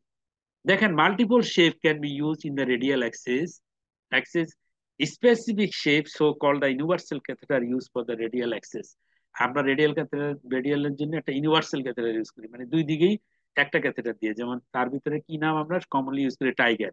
এছাড়া TIG ক্যাথেটার আছে, তারপর হলো হচ্ছে জ্যাকি ক্যাথেটার আছে। এগুলো both RCA and L left coronary artery দুইটি সেম ক্যাথেটার দিয়ে আমরা কি করতে পারি? এঙ্গেজ করতে পারি। Standard catheter for the femoral axis, such as Judkin right and the left, can be used for the radial axis. Radial axis ও আমরা এই femoral catheter অনেক সময় ইউজ করতে পারি। নেক্সট আসেন ক্যাথেটার শেপে আমরা যদি আরো দেখি, যে for the left coronary artery ক্ষেত্রে PCI যদি আমরা করি আমরা বলছি যে ইভিউ ক্যাথেটার বা XB ক্যাথেটার কমনলি ইউজ করা হয়। আর ফর রাইট করোনারি আর্টারির ক্ষেত্রে আমরা বলছি PCI এর ক্ষেত্রে আমরা সাধারণত হচ্ছে আমরা রাইট জুটকিন ক্যাথেটার ইউজ করি, যদি আমাদের বেশি সাপোর্টের প্রয়োজন হয় তখন আমরা এএল ক্যাথেটার ইউজ করি, আমরা এএল ক্যাথেটার। তবে এএল ক্যাথেটার একটা সমস্যা হচ্ছে অস্টিয়াল ইনজুরি হওয়ার এবং ডিসেকশন হওয়ার সম্ভাবনা বেশি থাকে। এবার হচ্ছে রাইট করোনারি আর্টারি যদি আমার এঙ্গেজমেন্ট করা লাগে আমরা কি ইউজ করি? রাইট এবং লেফট গ্রাফট এঙ্গেজমেন্ট। ওই যে গ্রাফটের কথা আমি প্রথমে বলছি, যে right coronary artery graft engage করার যে মাল্টিপারপাস আমরা ইউজ করে থাকি। লেফটের ক্ষেত্রে আমরা হচ্ছে কি রাইট জুটকিন, এল, অথবা লেফট কর্নারি বাইপাস ক্যাথেটার আমরা ইউজ করি। For the right sided graft, multi-purpose catheter commonly used for the diagnostic purpose and for the and PCI, as the graft often has a downward course. মানে multipurpose use করা হয় diagnostic এবং পিসি এর জন্য, কারণ এটা হলো ডাউনওয়ার্ড কোর্সের জন্য। আর ফর দ্য লেফট সাইড হচ্ছে আপনার হচ্ছে রাইট জুটকিন, লেফট সাইডের জন্য আমরা রাইট জুটকিন ইউজ করি commonly, but AL one provide the better support. PC এর ক্ষেত্রে এএল ওয়ান হলে সবচেয়ে ভালো হয়। নেক্সট আমরা দেখি যে ইন্টারনাল মেমোরি আর্টারি এঙ্গেজমেন্টের জন্য কি কি ইউজ করি আমরা। For the internal memory artery graft or artery যদি আমরা যদি ফিমোরাল রুটে যাই ইন্টারনাল মেমোরি ক্যাথেটার, কিন্তু আমরা কি করি, আমরা রাইট জুটকিন দিয়ে সাধারণত ইন্টারনাল মেমোরি আর্টারি দেখি দেখি। For the internal memory artery engagement specially design কিছু ক্যাথেটার আছে, যেটা হলো বার্টোরেলি কোজি, আরেকটা হচ্ছে আপনার Simmons catheter, Simmons catheter use করা হয়। কিন্তু আমাদের দেশে এই সমস্ত ক্যাথেটার অ্যাভেলেবেল না। আমরা হচ্ছে ইন্টারনাল মেমোরি আর্টারির জন্য আমরা করি কি রাইট জুটকিন ক্যাথেটার ইউজ করি, আর হচ্ছে ডায়াগনস্টিকের ক্ষেত্রে। আর যদি রেডিয়াল রুটে যাই আমরা সাধারণত টাইগার ক্যাথেটার ইউজ করি। আর যদি প্রসিডিউর করা লাগে প্রসিডিউর ক্ষেত্রে right Judkins type of diagnostic catheter আমরা ইউজ করি, গাইড ক্যাথেটার ইউজ করি। নেক্সট হলো রেডিয়াল ডায়াগনস্টিক ক্যাথেটার। আমরা কি ইউজ করি, আমরা বলছি কমনলি আমরা যেটা ইউজ করি সেটা হলো tiger catheter. This one is the tiger catheter. Tiger catheter দেখেন 90 ডিগ্রি অ্যাঙ্গেলে দুইটা কার্ভ আছে না, এই টাইগার ক্যাথেটার ইউজ। এছাড়া টিআইজি ক্যাথেটার, জেকি ক্যাথেটার, এই ধরনের ক্যাথেটারও ইউজ করা যেতে পারে। Image of universal radial diagnostic catheter হচ্ছে টাইগার, টিআইজি, জেকি, ট্র্যাকার, টেকটিভ, তার হলো আরেকটা ক্যাথেটার হচ্ছে আপনার কি ট্রাফিস ক্যাথেটার। এগুলো সব ক্যাথেটারই হচ্ছে দুই দিকে রাইট এন্ড লেফট দুই সাইডে আমরা ইউজ করতে পারি। তো আমরা বাংলাদেশের সবচেয়ে কমন ইউজ হচ্ছে টাইগার ক্যাথেটার আমরা use. Next radial guide catheter. Guide catheter যদি আমরা দেখি রেডিয়ালে আমরা কি গাইড ক্যাথেটার ইউজ করি, রেডিয়ালে সবচেয়ে ভালো ইকারি। যেমন ইকারি লেফট দিয়ে কি করা যায়, লেফট সাইডের ইকারি ক্যাথেটার দিয়ে দুই দিকেই করা যায়, লেফট এন্ড রাইট। আর হচ্ছে আমরা রাইট ইকারি শুধুমাত্র রাইট সাইডে ইউজ করা যায়। এছাড়া আমরা যেটা করি দেখেন Ikari catheter also use for the radial PCI for the smooth surface এবং less chance of the radial artery spasm. কেন বলছি যে ইকারি ক্যাথেটার উপরে টেম্পলের মতো থাকে, সেটা হচ্ছে কি কিসের গল্ফ গল্ফ খেলে যে গল্ফ খেলার যে বল আছে ওই বলের উপরে যেরকম ডিম্পল থাকে এরকম ডিম্পল থাকে, যার ফলে হচ্ছে রেডিয়াল অ্যাক্সিস এটা কাজ করতে খুবই ইজি এবং স্পাজম হয় না। One of the right one for the right right Ikari হলো রাইট সাইডের জন্য শুধু, আর লেফটটা শুধু লেফটটা দিয়ে আবার রাইটও করা যায় লেফটও করা যায়, দুই দিকে আমরা কাজ করতে পারি। এবার আসেন লেফটম্যান। লেফটম্যান যদি এঙ্গেজমেন্ট করার আগে লেফটম্যান করানোর আর্টারিতে আমি কোনো প্রসিডিউর করবো ডায়াগনস্টিক হোক আর যেটি হোক আমরা কি ইউজ করি, প্রথমে left Judkins type of catheter আমরা সাধারণত ইউজ করি ফর দ্য ডায়াগনস্টিক পারপাস। আবার অনেক সময় লেফট সাইডে কিন্তু রেডিয়ালে আপনার টাইগার ক্যাথেটার বসানো যায় না, সেই ক্ষেত্রে আমরা কি করি 5 French extra cap backup catheter use করি। Size of the Judkins catheter depend on the size of the aorta. Judkins catheter আমি প্রথমেই দেখাইছি যে এখানে দেখেন প্রাইমারি কার্ভ সেকেন্ডারি কার্ভের মাঝে যে লেন্থ, এই লেন্থ দিয়ে কিন্তু আমরা এটা সাইজ ঠিক করি। যেমন 3 লাগবে না 3.5 লাগবে না 4 লাগবে না 5 লাগবে, সেটা ডিপেন্ড করে কিসের উপর অ্যাওটা কত মোটা অ্যাওটা তার উপর। দেখেন এখানে অ্যাওটার দিকে যদি আমরা তাকাই এই অ্যাওটা হচ্ছে 3.5 সেন্টিমিটার, এই অ্যাওটা হচ্ছে 3.5 to 4 সেন্টিমিটার, এটা হচ্ছে মোর দেন 4 সেন্টিমিটার। তাহলে যত এটা narrow, this was normal, this is dilated, তাহলে অ্যাওটা যত ওয়াইড হবে তত আমার প্রাইমারি সেকেন্ডারি কার্ভের মাঝে ডিস্টেন্সটা তত বেশি লাগবে। The size of the Judkin catheter depend on the size of the aorta. Wider aortic root require the larger catheter size.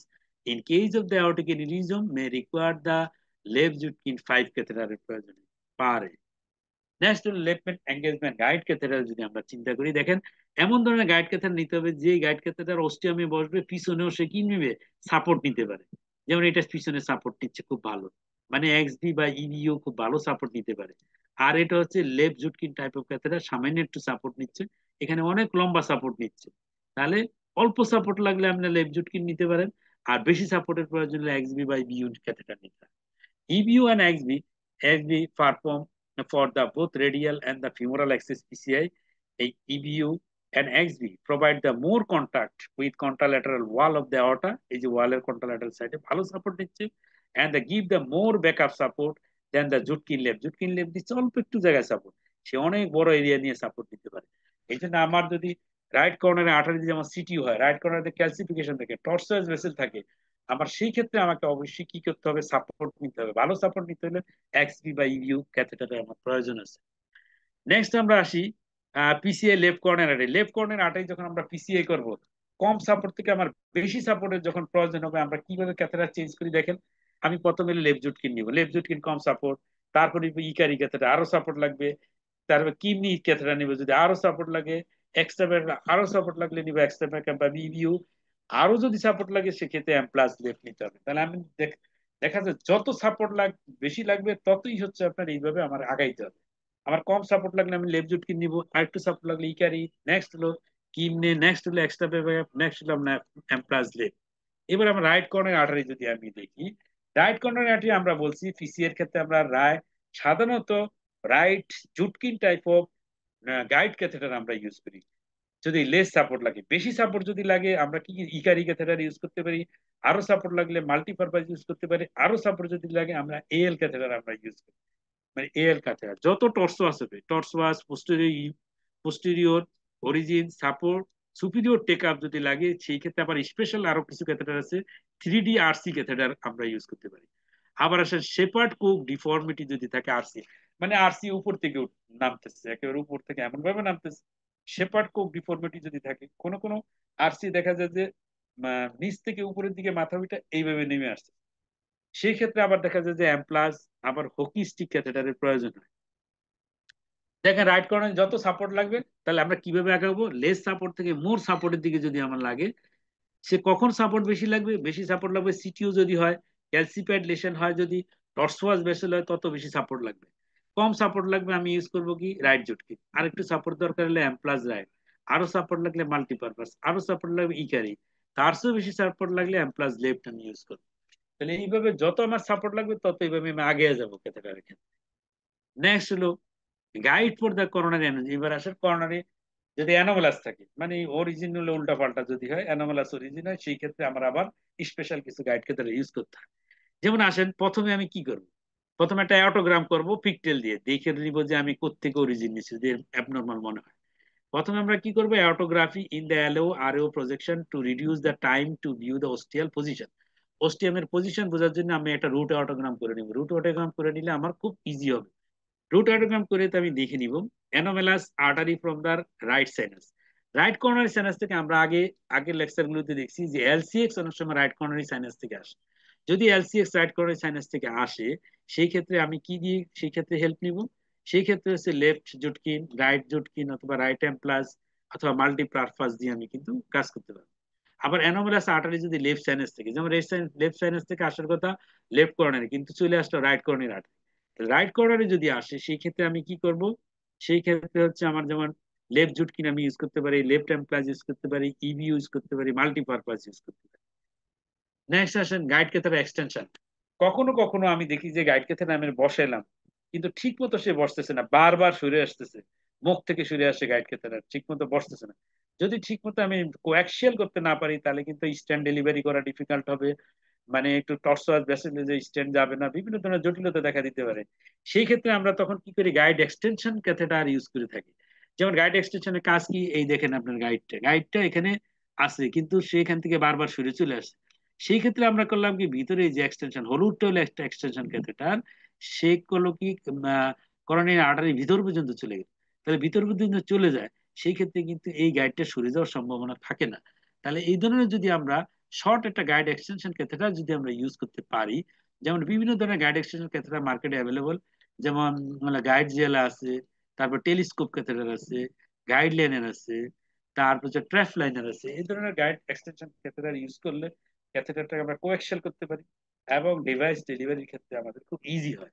যেমন আসেন two facilitate the engagement of the coronary artery, use the guide catheter extension, also help for the coaxiality into the vessels and the give support to the equipment delivery.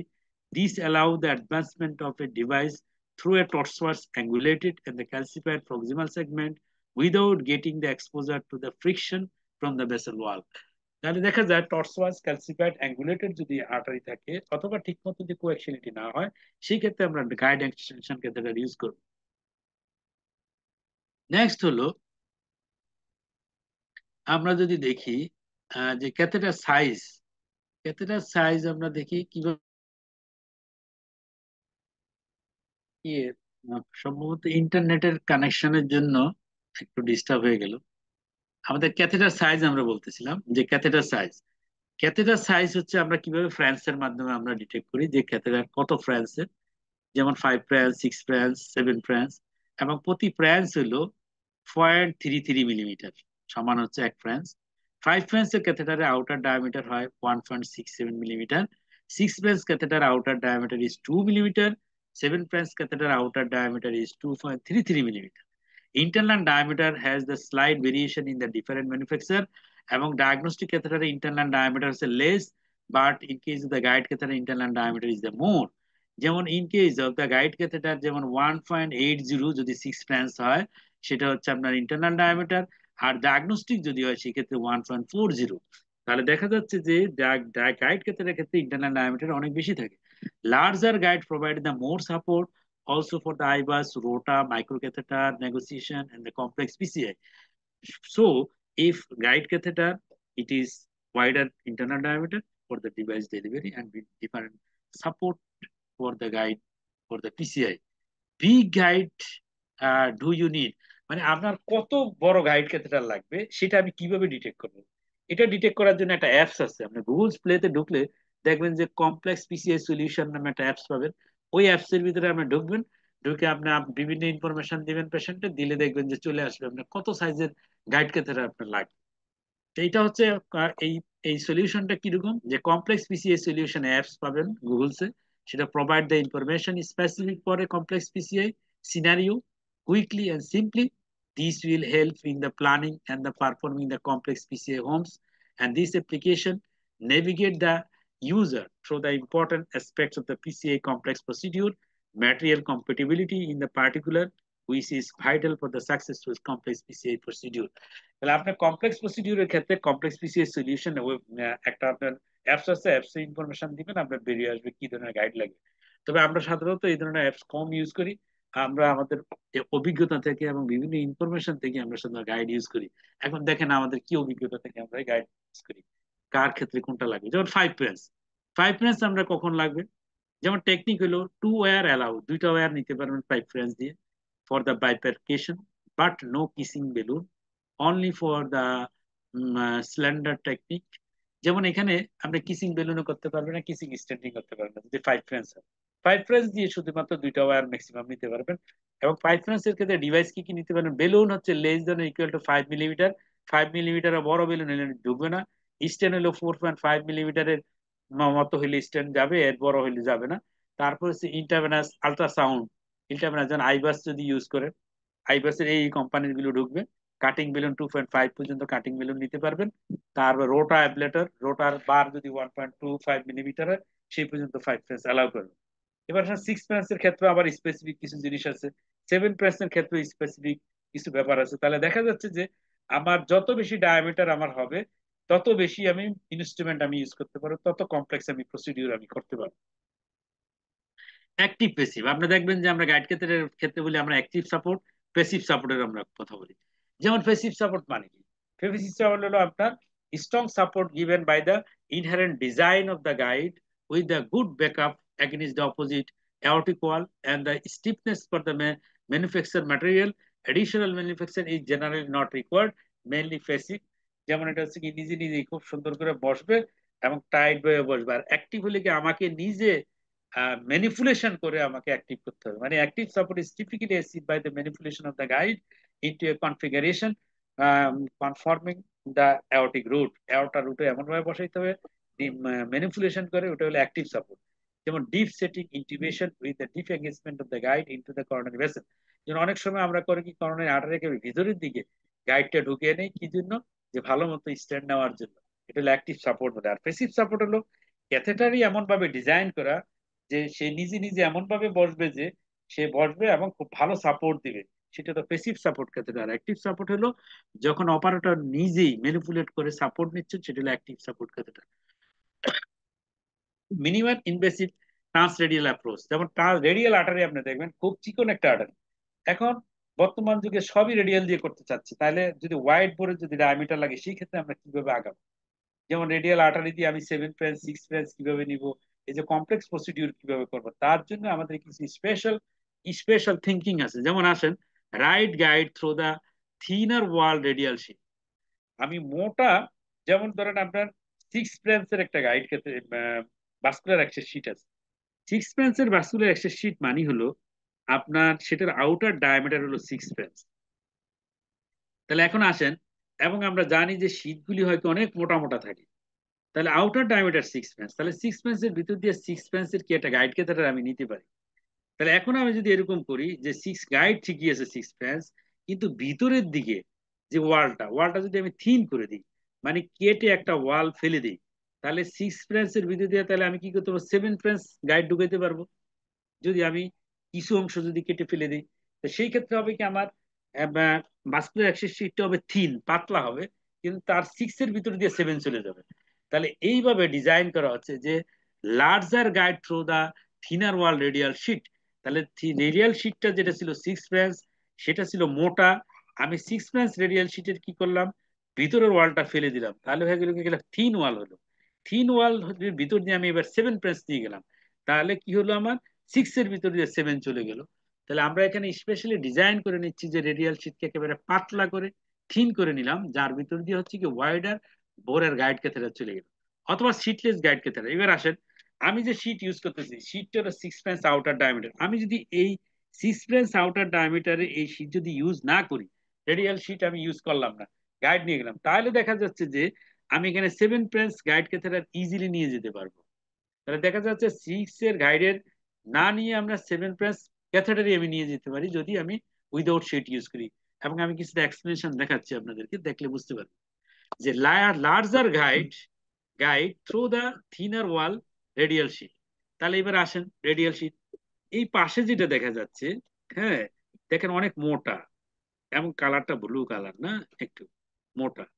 এবং এই মোটাটা কেন হচ্ছে, outer ডায়ামিটারের জন্য। এখন আমি করলাম কি, এই পাশে আপনি খেয়াল করেন, আমি করলাম কি এবার আউটার ডায়ামিটার যদি কেটে দিই, ইনারটা ঠিক রাখলাম, এবার আউটার ডায়ামিটার কাটলাম, আউটার ডায়ামিটার যদি কমিয়ে দিলে হলো কি ভিতরে 4, তাহলে এর ভিতরে 5 ফ্রেঞ্চ ছিল, এই 5 ফ্রেঞ্চের ভিতরে দিয়ে 5 ফ্রেঞ্চের ক্যাথেটার যেত। তাহলে আউটার ডায়ামিটার যদি আমি কমিয়ে দিই, তাহলে রেডিয়াল আর্টারি ইনজুরি কম হবে, এবং আউটার ডায়ামিটার হয়ে গেল 5 এর জায়গায় 4 হয়ে গেল। তাহলে 4 এর ভিতরে এবার 5 চলে গেল। ব্যাপারটা কেমন হলো না? ছিল 5 ফ্রেঞ্চ, 5 ফ্রেঞ্চকে ভিতর দিয়ে চাইতো 5 ফ্রেঞ্চের ক্যাথেটার। এখন আমি করলাম কি, উপরের একটা লেয়ার আমি কমিয়ে দিলাম। যদি উপরে একটা লেয়ার কমিয়ে দিলে কিন্তু জিনিসটা তো সেই 5 ফ্রেন্সেরই আছে, কিন্তু আউটার ডায়ামিটার হয়ে গেল 4। তাহলে 4 এর ভিতর দিয়ে এবার 5 চলে যাচ্ছে, তাহলে 4 শিটের ভিতর দিয়ে 5 ফ্রেন্সের গাইড চলে যাচ্ছে। যদি আমি আউটার 1 ফ্রেন্স যদি আমি কমিয়ে দিতে পারি, সেই ক্ষেত্রে হবে কি আমার শিটটা হয়ে যাবে থিন, কিন্তু সেই 5 ফ্রেন্সের কাছে যাচ্ছে। নিচেটা যদি আমি দেখি, এটা হলো 6 ফ্রেন্স, 6 ফ্রেন্সের উপরে একটা লেয়ার সরিয়ে ফেললাম, হয়ে গেল 5 ফ্রেন্স। কিন্তু এই 5 ফ্রেন্সের ভিতর দিয়ে তো যে ইন্টারনাল ডায়ামিটার তো সেমই আছে, সুতরাং 6 ফ্রেন্সের ক্যাথেটার যাবে। নিচেরটা একই, 7 ফ্রেন্স আমি উপরে একটা ওয়াল সরিয়ে ফেললাম, হয়ে গেল 6, এই 6 এর ভিতর দিয়ে যাবে 7, তাহলে 6 এর ভিতর দিয়ে 7, 5 এর ভিতর দিয়ে 6, 4 এর ভিতর দিয়ে 5।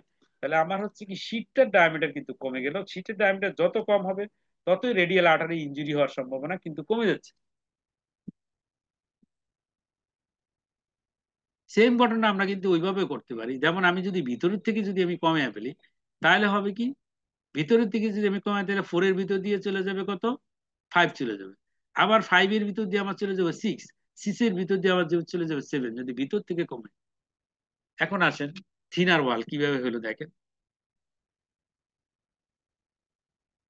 Thin wall technique reduce the outside diameter of the introducer sheath by the 1 French. তাহলে যদি ওয়াল যদি আউটসাইড থেকে থিন করি, তাহলে দেখা গেল আমার 6 ফ্রেন্সটা কমে 5 ফ্রেন্স হয়ে গেল, 1 ফ্রেন্স কমে গেল, while maintaining the larger internal diameter equipment. মানে আমার 6 ফ্রেন্ডসের আমি বাইরের থেকে এক ফ্রেন্স কেটে দিলাম, কিন্তু ভিতরে তো 6 আছে, তাহলে এক ফ্রেন্স কমায় দিলে হয়ে গেল 5, 5 এর ভিতর দিয়ে এখন 6 যাবে।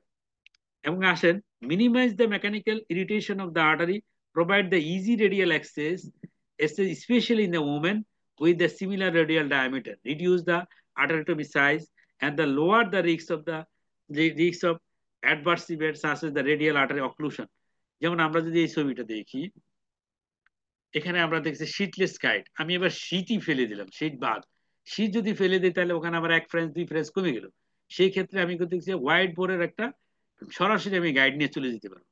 যেমন হচ্ছে navigate the need for the sheath during the PCI, তারপর হচ্ছে minimise the puncture size while providing the larger inner lumen, greater internal diameter for the complex PCI। এখন দেখেন এই ছবি দেখলে আরো সুন্দর বুঝতে পারবেন। দেখেন এখানে কোনো শীট নেই, এখানে শীট নিয়ে আমি সরাসরি গাইড ক্যাথেটার নিয়ে গেলাম, এবং গাইড ক্যাথেটার দেখেন আউটার ডায়ামিটার হলো 6 ফ্রেঞ্চ। এখন এই 6 ফ্রেঞ্চ গাইড ঢুকাইতে হইলে আমার আরেকটা কি লাগতো, শীট লাগতো। শীট যদি 6 ফ্রেঞ্চের শীট হয়, 6 ফ্রেঞ্চের শীটের হচ্ছে আউটার ডায়ামিটার হলো 8 ফ্রেঞ্চ হয়, তাহলে 2 ফ্রেঞ্চ আমার বেশি লাগতেছে। এবং এই যে দেখেন রেডিয়াল আটার উপর অনেক বেশি প্রেশার পড়তেছে। সুতরাং আমি যদি এই শীটটার আউট করে দিই, তাহলে আমি শুধু যদি শীটলেস যদি গাইড নিয়ে চলে যাই আমি, সেই ক্ষেত্রে কিন্তু আমার 2 ফ্রেঞ্চ কম লাগতেছে, এবং ইজিলি কিন্তু আমি শীটলেস গাইড ক্যাথেটার দিয়ে রেডিয়াল আর্টারি আমি কাজ করতে পারি। সেই ক্ষেত্রে হচ্ছে আমার কি রেডিয়াল আর্টারি ইনজুরি কম হবে, তার পাংচার সেটটাও কম হবে। যেমন দেখেন smaller puncture for the large catheter, তারপর যে good for the patient, good for the physician, পেশেন্টের জন্য যেমন ভালো, ফিজিশিয়ানের জন্য তেমন 2 ফ্রেঞ্চ আমি কমে ফেলতে পারতেছি। এবার আসেন টেলিস্কোপিক ক্যাথেটার টেকনিক, অথবা কম্বো টেকনিক, অথবা modified mother and child technique. এখানে আমরা কি করি, আমরা যে আপনি দেখেন এই কম্বো টেকনিকের ক্ষেত্রে হচ্ছে also known as telescopic catheter technique. Combo technique is a modified mother and child technique in which the large 5 French multi-purpose catheter is placed inside and the 6 French guide catheter and protruded beyond the guide catheter tip to traverse the radial route। আপনি দেখেন, আমি একটা ছবি দেখে বুঝতে দেখেন উপরে হইলো আপনার ওয়্যারটা, তার ভিতরে হচ্ছে একটা মাল্টিপারপাস ক্যাথেটার, যেমন এটা হলো 4 ফ্রেঞ্চ একটা মাল্টিপারপাস ক্যাথেটার, তার বাইরে হলো আপনার আমাদের গাইড ক্যাথেটার। তারপর এর ফলে হচ্ছে কি আপনার রেডিয়াল আর্টারি ইনজুরি হওয়ার সম্ভাবনা কম থাকে, এবং ইজিলি আমরা হোয়াইট বোর্ড ডায়ামিটারের আমরা গাইড ক্যাথেটার এই সাপোর্টে নিয়ে যেতে পারি। এটাকে আমরা অবশ্য কম্বো টেকনিক বলি। এবার আসেন হচ্ছে গাইড শীট লেন্থ, লম্বার কথা বলছি। সাধারণত আমাদের গাইড ক্যাথেটার গুলো 100 সেন্টিমিটার লম্বা হয়, শর্টার হলে 80 থেকে 90 সেন্টিমিটার হলে আমরা শর্টার বলি, লঙ্গার বলি 110 থেকে 125 যদি হয় লঙ্গার। লঙ্গার কার লাগবে, অনেক লম্বা মানুষ যদি হয় লঙ্গার লাগবে, টর্সওয়ার্স এওটা আইডিয়া হলে লঙ্গার লাগবে, শর্ট লাগবে যদি ডিস্টাল লেশন যদি হয়, আর সিটিও পিসিআর রেক্টোগেটের ক্ষেত্রে আমাদের শর্ট গাইড ক্যাথেটার লাগে। এবার catheter side hole, side hole থাকে দেখেন, এই যে এখানে দেখেন সাইড হোল আছে, অনেক সময় ক্যাথেটারের সাইড হোল খুব দরকার হয়। যেমন সাইড হোল ইউজফুল হয় the pressure get the frequent damping, বারবার প্রেশার ড্যাম্পিং হচ্ছে, অ্যাজ ইন রাইট কর্নারে আর্টারি ইন্টারভেনশন করার ক্ষেত্রে এরকম হয়, লেফট মেনের ক্ষেত্রে এরকম হয়। সেই ক্ষেত্রে আমরা সাইড হোল ওলা ক্যাথেটার আমাদের ইউজ করতে হবে। Catheter selection side hole, side হোলের কথা বলছি যে ড্যাম্পিং হবে না, সাইড হোলের ক্ষেত্রে হচ্ছে আপনার আমার প্রেশার মনিটরিং করা খুব ইজি হয়। নেক্সট আসেন সারফেসটা খুব ইম্পর্টেন্ট। আমরা বলছি যে গল্ফের উপরে যে এরকম ডিম্পল থাকে, এই ডিম্পল থাকে ইকারি ক্যাথেটার উপর, থাকার ক্ষেত্রে হলে ইকারি ক্যাথেটার খুব ইজিলি রেডিয়াল আর্টারি ভিতর দিয়ে ইজিলি যায়, স্পাজম কম হয়। এই জন্য বলা হচ্ছে যে রেডিয়াল আর্টারি ইন্টারভেনশন ক্ষেত্রে ইকারি গাইড ক্যাথেটার হলো সবচেয়ে ভালো, যার উপরে ডিম্পল থাকে, সারফেস গল্ফ গল্ফ বলের মতো, reduce friction and reduce radial artery spasm. এবার আসেন গাইড ক্যাথেটার সিলেকশন কিভাবে করবেন। Very important issue is coaxiality. যদি কোএক্সিয়াল না হয় আপনি ভিতরে বেলুন নিতে পারবেন না, স্টেন নিতে পারবেন না। কমপ্লেক্স অ্যানাটমি যদি থাকে, ডিফিকাল্ট লেশন যদি থাকে, টর্সোয়ারসিটি নিড ফর এক্সট্রা সাপোর্ট, সেই ক্ষেত্রে এক্সট্রা সাপোর্ট লাগবে। আর যদি এই ধরনের জটিলতা না থাকে, সরাসরি আপনি যে কোনো গাইড ক্ষেত্রে নিয়ে যেতে পারেন। জটিলতা থাকলে এক্সট্রা সাপোর্ট লাগবে, সাপোর্টিভ গাইড লাগবে। সাপোর্টিভ গাইড আমরা ইউজ করি যেগুলো, যেমন এক সাপোর্টিভ গাইড কি কি, এক্সট্রা ব্যাকআপ, ইবিইউ, এগুলো আমরা ইউজ করি এক্সট্রা ব্যাকআপ। আর সাপোর্ট গাইডের জন্য আমরা কি করি, সাপোর্টের জন্য এই যে এআর, তারপর এএল, এগুলো মাল্টিপারপাস ইউজ করা হকি স্টিক ক্ষেত্রে। মোটামুটি আমি শেষ করতে পারছি। যেমন আমাদের হচ্ছে একটা পারপাসফুল এবং ভালো এনজিওগ্রাম যদি করতে হয়, বা একটা যদি পিসিআই আমাদের করতে হয়, সেই ক্ষেত্রে অবশ্যই আমাদের কি করতে হবে, সুইটেবল ক্যাথেটার আমাদেরকে চয়েস করে নিতে হবে। Choice of suitable guide catheter is based on the various patient characteristics and procedure complexity. It is it is useful to understand the basic principle principle in designing the various guide for the specific requirement of the case.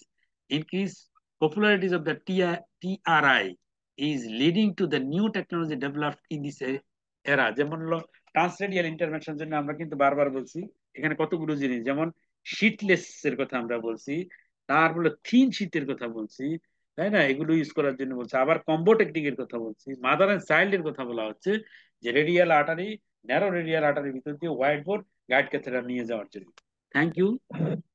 আমরা বিভিন্ন ধরনের reference যে বইগুলো use করছি তার reference গুলো আমরা এখানে দিলাম। ধন্যবাদ সবাইকে।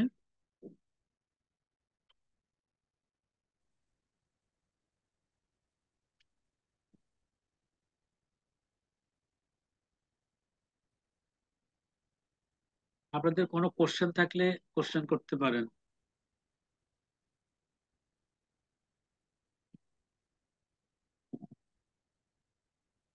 কিসিং বেলুনটা স্যার একটু বলবেন নাকি? কিসিং বেলুন, জি স্যার। আবার বেলুনের উপর কিন্তু একটা লেকচার আছে, তখন কিসিং বেলুন বললে হবে না নাকি? কিসিং বেলুন কোন গাইডের ভিতর দিয়ে যাবে সেটা জানতে চাচ্ছেন?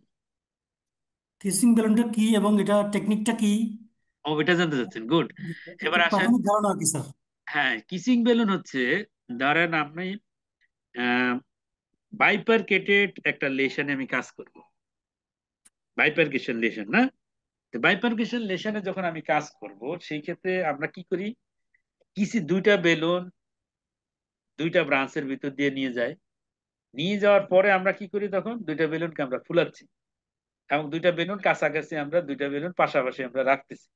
এখন দুইটা বেলুন যদি আমাকে নিতে হয় আপনার কোনো গাইডের ভিতর দিয়ে, না, তাহলে গাইডের অবশ্যই ডায়ামিটারটা বড় হইতে হবে। মিনিমাম 6 ব্রাঞ্চ যদি না হয় দুইটা বেলুন আমি পাশাপাশি প্লেস করতে পারবো না, নিতে পারবো না। তাহলে কিসিং বেলুন টেকনিকের ক্ষেত্রে আমাকে অবশ্যই অ্যাটলিস্ট 6 ব্রাঞ্চ বা তার উপরে ডায়ামিটার আমাদের কি নিতে হবে, গাইড ক্যাথেরা ইউজ করতে হবে। আর কিসিং বেলুন, তাহলে আমরা বুঝলাম যে কিসিং বেলুন টেকনিকটা হচ্ছে কি আমার, যে দুইটা বেলুন পাশাপাশি রেখে ফুলানোটাই হচ্ছে কিসিং বেলুন টেকনিক।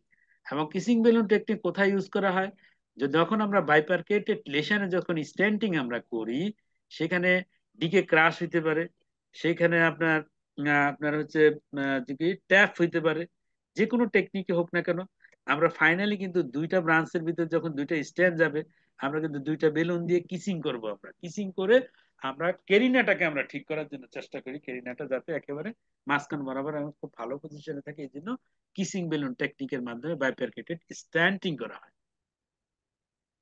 আমি কি ঠিক আছে। বুঝাইতে পারলাম? জি স্যার, থ্যাংক ইউ স্যার। হ্যাঁ।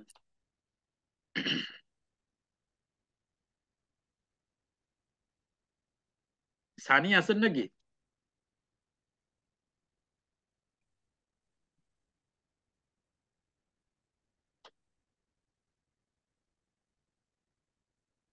স্যার আসসালামু আলাইকুম।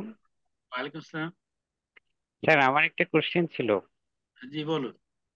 স্যার কিসিং বেলুনটা ডায়ালেট করার সময় দুইটা বেলুন কি একসাথে ডায়ালেট করা হয় নাকি একটা ডায়ালেট করে আরেকটা স্টেন্টের ভেতর দিয়ে আরেকটা ডায়ালেট করা হয়?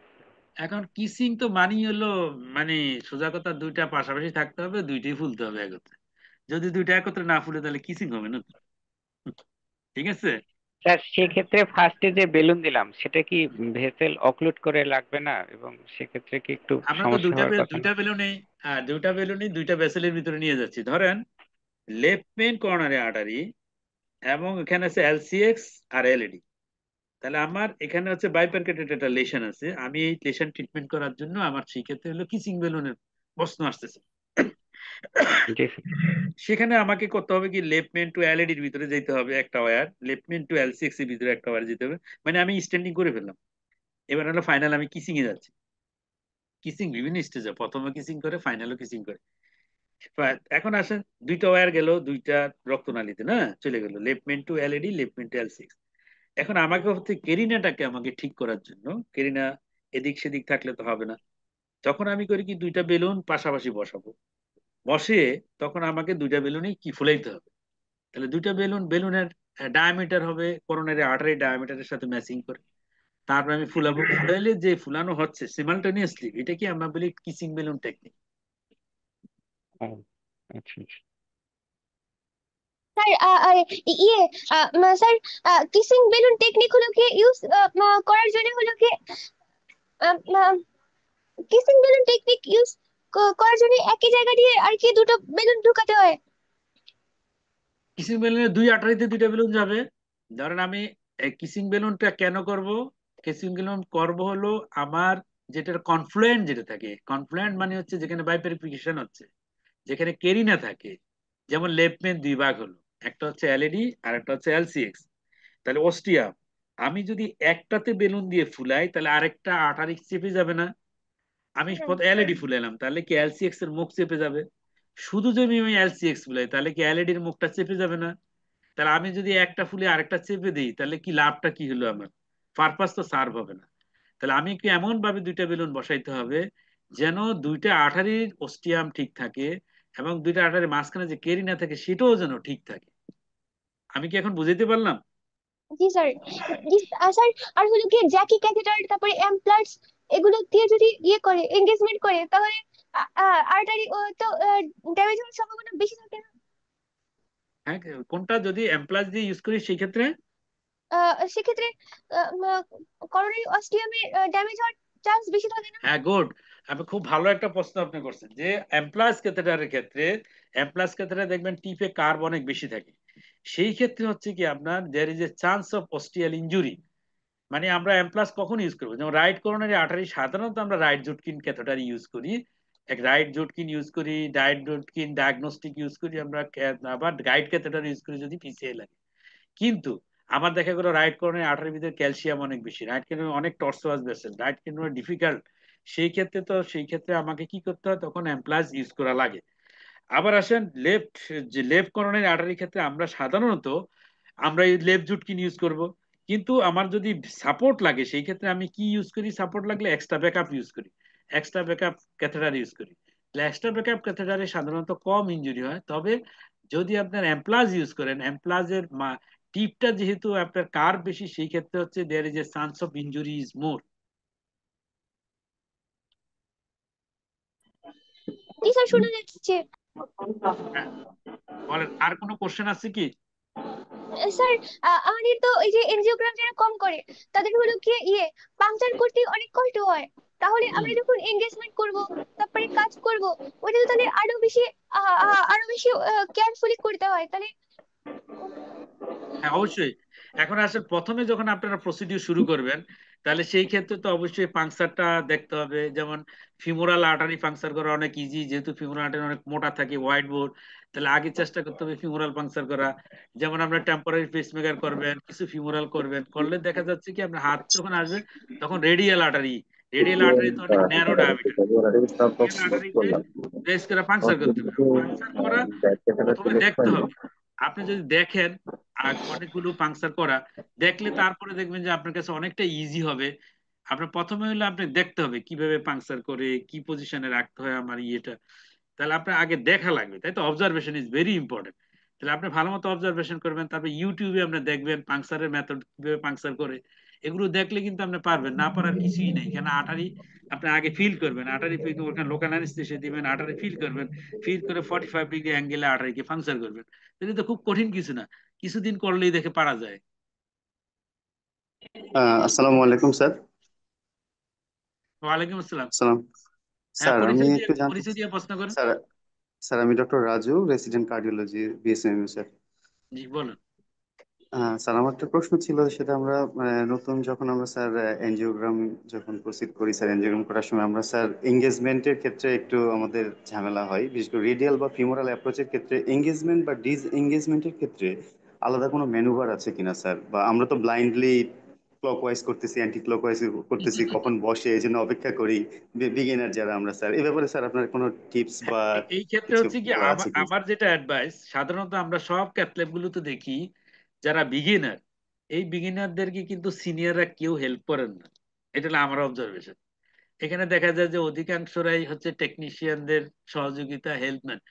আমার অ্যাডভাইস হচ্ছে যে সিনিয়ররা এটা হেল্প করা উচিত, যারা কাজ জানেন। কারণ হচ্ছে খুবই ইম্পর্টেন্ট জিনিস যে আপনি ধরেন ক্যাথেটারটা নিয়ে বসাচ্ছেন, ক্যাথেটার যদি অস্টিয়ামে যদি আপনি একটু জোরে প্রেসার দেন অস্টিয়াল ইনজুরি হওয়ার সম্ভাবনা থাকে। ডাইটা যদি একটু জোরে ইনজেক্ট করেন সেখানে ডিসেকশন হয়ে যাওয়ার সম্ভাবনা থাকে। আমরা অনেক দিছি যে নর্মাল করোনারি অ্যাঞ্জিওগ্রাম করার পর রোগী মরে গেছে, তাহলে দেখা যাচ্ছে যে এই ধরনের জটিলতা কিন্তু হওয়ার সম্ভাবনা থাকে। সেই ক্ষেত্রে অবশ্যই টেকনিক তো আছেই, সেই টেকনিক তো আপনাকে ফলো করা উচিত। যেমন হচ্ছে সবার আগে হচ্ছে আপনার যদি রেডিয়াল অ্যাঞ্জিওগ্রাম আপনি করেন, রেডিয়াল যে ক্যাথেটার গুলো থাকে এই ক্যাথেটার গুলো কিন্তু এমন ভাবেই ডিজাইন করা যে ওরা রাইট করোনারি লেফট করোনারিতে ইজিলি বসে যায়। এখন বসার জন্য আপনি কি করতে হবে তাহলে সেই ক্ষেত্রে, যেমন আমি প্রথমে যখন ক্যাথেটারটা আমি নিব, ক্যাথেটারটা এয়ার মুক্ত করতে হবে, কোনো যেন বাতাস যেন না থাকে। বাতাস থাকলে এয়ার অ্যাম্বোলিজম হবে, কোনো পার্টিকেলস থাকলে পার্টিকেল অ্যাম্বোলিজম হবে। এবং ক্যাথেটারকে একেবারে ওয়েল সিকিউর করতে হবে, এয়ার ফ্রি করতে হবে। এয়ার ফ্রি করার পর আমি ক্যাথেটার যখন আমার ভিতরে থাকবে আমি কানেকশন দিব, তখন আমাকে দেখতে হবে যে প্রেশার ঠিক আছে কিনা। ভেরি ইম্পর্টেন্ট ইস্যু হচ্ছে আমাকে প্রেশারটা ঠিক রাখতে হবে। প্রেশার যদি ওকে থাকে তখন আমি বসানোর চেষ্টা করি। যেমন প্রথমে আমরা লেফট সাইডে বসানোর জন্য চেষ্টা করি। ক্যাথেটারটা সাধারণত আমরা নিচে যখন নামাবো, নিচে নামানোর পর মাঝখান বরাবর, এওটার মাঝখান বরাবর দিয়ে নামাইতে হবে। কারণ আপনি যখন রাইট কর্নারি সাইনাসে যাবেন ওখানে right coronary artery, left coronary সাইনাসে লেফট কর্নারি আর্টারি থাকে। এবং রুগী যে পজিশনে শুয়ে থাকে এখানে দেখা যায় যে লেফট কর্নারি সাইনাস একটু উপরে থাকে, রাইট কর্নারি সাইনাস একটু নিচে থাকে। এবং রোগী যেভাবে শুয়ে থাকে তার বাম দিকে হলো লেফট কর্নারি সাইনাস, ডান দিকে হলো রাইট কর্নারি সাইনাস। তাহলে আপনি ক্যাথেটার টিপ যখন বাম দিকে আপনি ঘুরাবেন, বাম দিকে ঘুরাইতে হলে আপনাকে ক্লকওয়াইজ ঘুরাইলে বাম দিকে চলে যাবে। তাহলে বাম দিকে যখন যাবে, বাম দিকে গেলে আপনি যখন বিগিনার আপনি তো লোকেশন বুঝতে পারবেন না অস্টিয়ামটা কোথায়। এই জন্য ক্যাথেটারটা যখন আপনার বাম দিকে নিবেন তখন একটু হালকা একটু ডাই দিয়ে আপনি দেখার চেষ্টা করবেন যে আমার অস্টিয়ামটা কোথায়। একটু ডাই যদি দেন, ডাইলেট করে ডাই দিলে আপনি কিন্তু অস্টিয়ামটা বুঝতে পারবেন। যদি অস্টিয়াম যদি আপনার ক্যাথেটারের থেকে অস্টিয়াম উপরে হয় তাহলে ক্যাথেটারটা আস্তে একটু উপরের দিকে টান দিলে কিন্তু বসে যাবে। যদি ক্যাথেটার অস্টিয়ামটা নিচে ক্যাথেটার উপরে থাকে তাহলে আপনাকে আবার ক্যাথেটারটা মাঝখান পজিশনে এনে আবার ক্লকওয়াইজ ঘুরাইলেই দেখবেন যে বসে যাবে। কিন্তু এটা এত সহজ না, বারবার আপনাকে দেখতে হবে, প্র্যাকটিস করতে হবে। যারা সিনিয়ররা কাজ করে তার পাশে দাঁড়িয়ে থাকে, দাঁড়িয়ে থেকে দেখতে হবে উনি ফিঙ্গার কিভাবে মুভমেন্ট করে। আপনারা তো তাকিয়ে থাকেন ওই ইয়ের দিকে, ওই যে কি মনিটরের দিকে, কিন্তু দেখতে হবে হাত কিভাবে ঘুরায়, মানে এখানে কিভাবে টর্ক করে আর ওখানে কিভাবে ঘুরে। তাহলে কিন্তু আপনি পজিশন গুলো বুঝতে পারবেন যে যে এন্টি ক্লকওয়াইজ করলে ওখানে কোথায় ঘুরে আর ক্লকওয়াইজ করলে কিভাবে ঘুরে। তাহলে কিন্তু আপনি খুব ইজিলি বসাইতে পারবেন। নেক্সট আসেন লেফট কর্নারে যখন এঙ্গেজ করবেন, এঙ্গেজ করার পর অবশ্যই প্রেসার দেখতে হবে, প্রেসার ডাম্পিং হয় কিনা। প্রেসার যদি ওকে থাকে তখন আপনি কি করবেন, ডাই ইনজেক্ট করবেন। ডাই ইনজেক্ট খুব জোরে যদি ডাই ইনজেক্ট করবেন করোনারি আর্টারি ইনজুরি হবে। ডাইয়ের পরিমাণও বেশি নেওয়া যাবে না, অল্প পরিমাণে ডাই দিয়ে সাস্টেন, স্লোলি এবং সাস্টেন ইনজেক্ট করা উচিত, খুব রেপিডলি ইনজেক্ট করা উচিত না। এবং এটা দেখা যায় কাজ করতে করতে তখন হাত চলে আসে। নেক্সট যখন আমার লেফট কর্নারি এঙ্গেজমেন্ট হলো, অ্যাঞ্জিওগ্রাম হয়ে গেল, বিভিন্ন ভিউতে আমি অ্যাঞ্জিওগ্রাম করার পর এবার আমি কি করবো, আস্তে আর্টারি ইয়েটা ডায়াগনস্টিক ক্যাথেটারটাকে আস্তে আমি ডিসএঙ্গেজ করবো, মানে টেনে একটু সরিয়ে নিয়ে আসবো, খুব সাবধানে সরাইতে হবে। ধরে অস্টিয়াম থেকে আমি সরিয়ে নিয়ে আসবো, মাঝখান বরাবর নিয়ে আসবো এওটার মাঝখান বরাবর এনে এবং ক্যাথেটার টিপটা যেন ভার্টিক্যালি থাকে, এখন বরাবর নিয়ে আসতে হবে মাঝখান মিড লাইন বরাবর। মিড লাইন বরাবর এনে আমার রাইট কর্নারে কিন্তু একটু নিচে, আমাকে কিন্তু নিচে নামাইতে হবে। সাধারণত মিড লাইন বরাবরই নিচে নামাইতে হবে। আপনি যদি ডান দিক দিয়ে নামান, বাম দিক দিয়ে নামান, সেক্ষেত্রে অস্টিয়াম দিয়ে কিন্তু অস্টিয়াল ইঞ্জুরি হতে পারে, ক্যাথেটারের মুখ দিয়ে, ক্যাথেটারের টিপ দিয়ে অস্টিয়াম ইঞ্জুরি হতে পারে। তখন আমি রাইট সাইডে যখন মাঝখান বরাবর নিচে কিছুটা নিচে নামাইতে হবে, কারণ লেফট কর্নারি থেকে কিছুটা নিচে থাকলেও রাইট কর্নারিতে নিচে নামে তারপর আমি ক্লকওয়াইজ বা অ্যান্টি ক্লকওয়াইজ আপনি ঘুরাবেন। ঘুরানোর পরে আপনি তখন দেখবেন যে রাইট কর্নারে অস্টিয়ামে বসে যাবে। তবে রাইট কর্নারি বসানো অনেক ডিফিকাল্ট হয়, এর কারণ হচ্ছে যে পজিশনটা বোঝা যায় না, এটা কি নিচে না উপরে বোঝা একটা সমস্যা। তারপর অস্টিয়ামটা কি অ্যান্টিরিয়র না পোস্টিরিয়র, অনেক সময় অ্যান্টিরিয়র থাকে, পোস্টিরিয়র থাকে। অনেক সময় রাইট কর্নারে আর্টারি দেখা যায় উপর থেকে নিচে নামে, কখনো কখনো নিচ থেকে উপরের দিকে উঠে।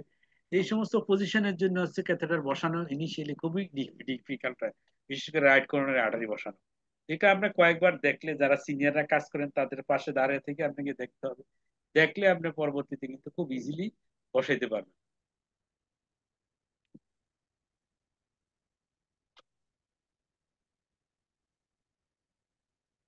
আর স্যার কোনো আমরা থ্যাংক স্যার ইউ আমরা জানি যে ব্লাড ভেসেলকে যখন স্টিমুলেট করা হয় হুম তখন ব্লাড ভেসেল স্পাজম করবে এবং ব্লাড ক্লট হবে, এই জিনিসটাকে স্যার আপনারা কিভাবে ম্যানেজ করেন?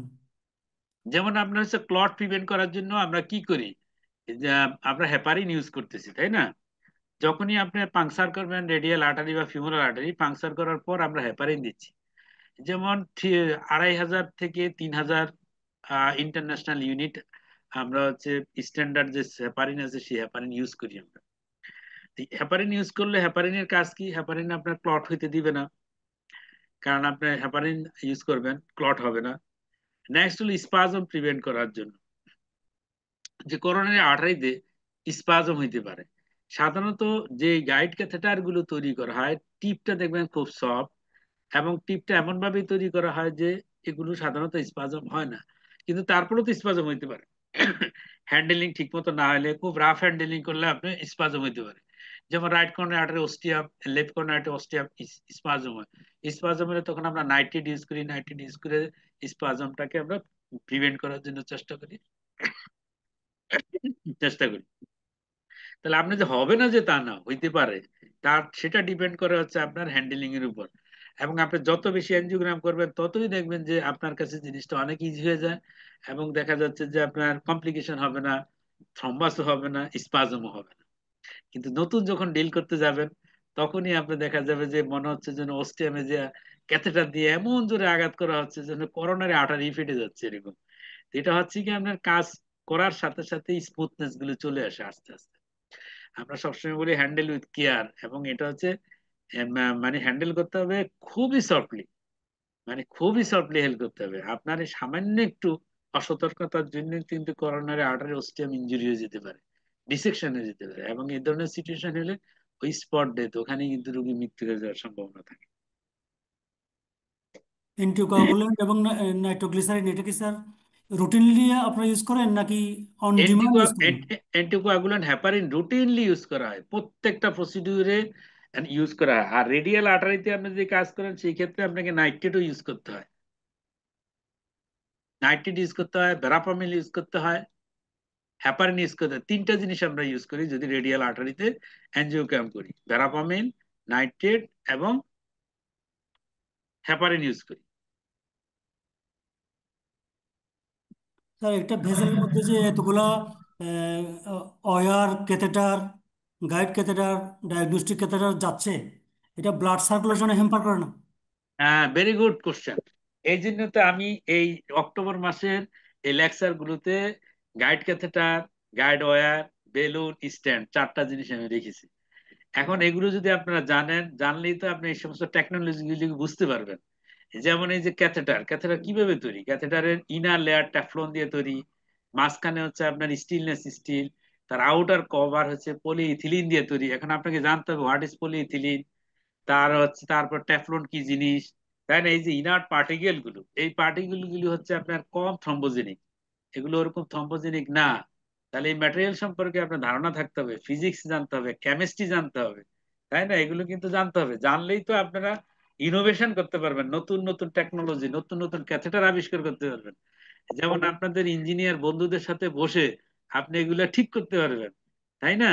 কারণ হচ্ছে এগুলো কোনো না কোনো ডাক্তাররাই তো এগুলোকে ডেভেলপ করছে, আবিষ্কার করছে তাদের ইঞ্জিনিয়ার বন্ধুদের সহযোগিতা নিয়ে।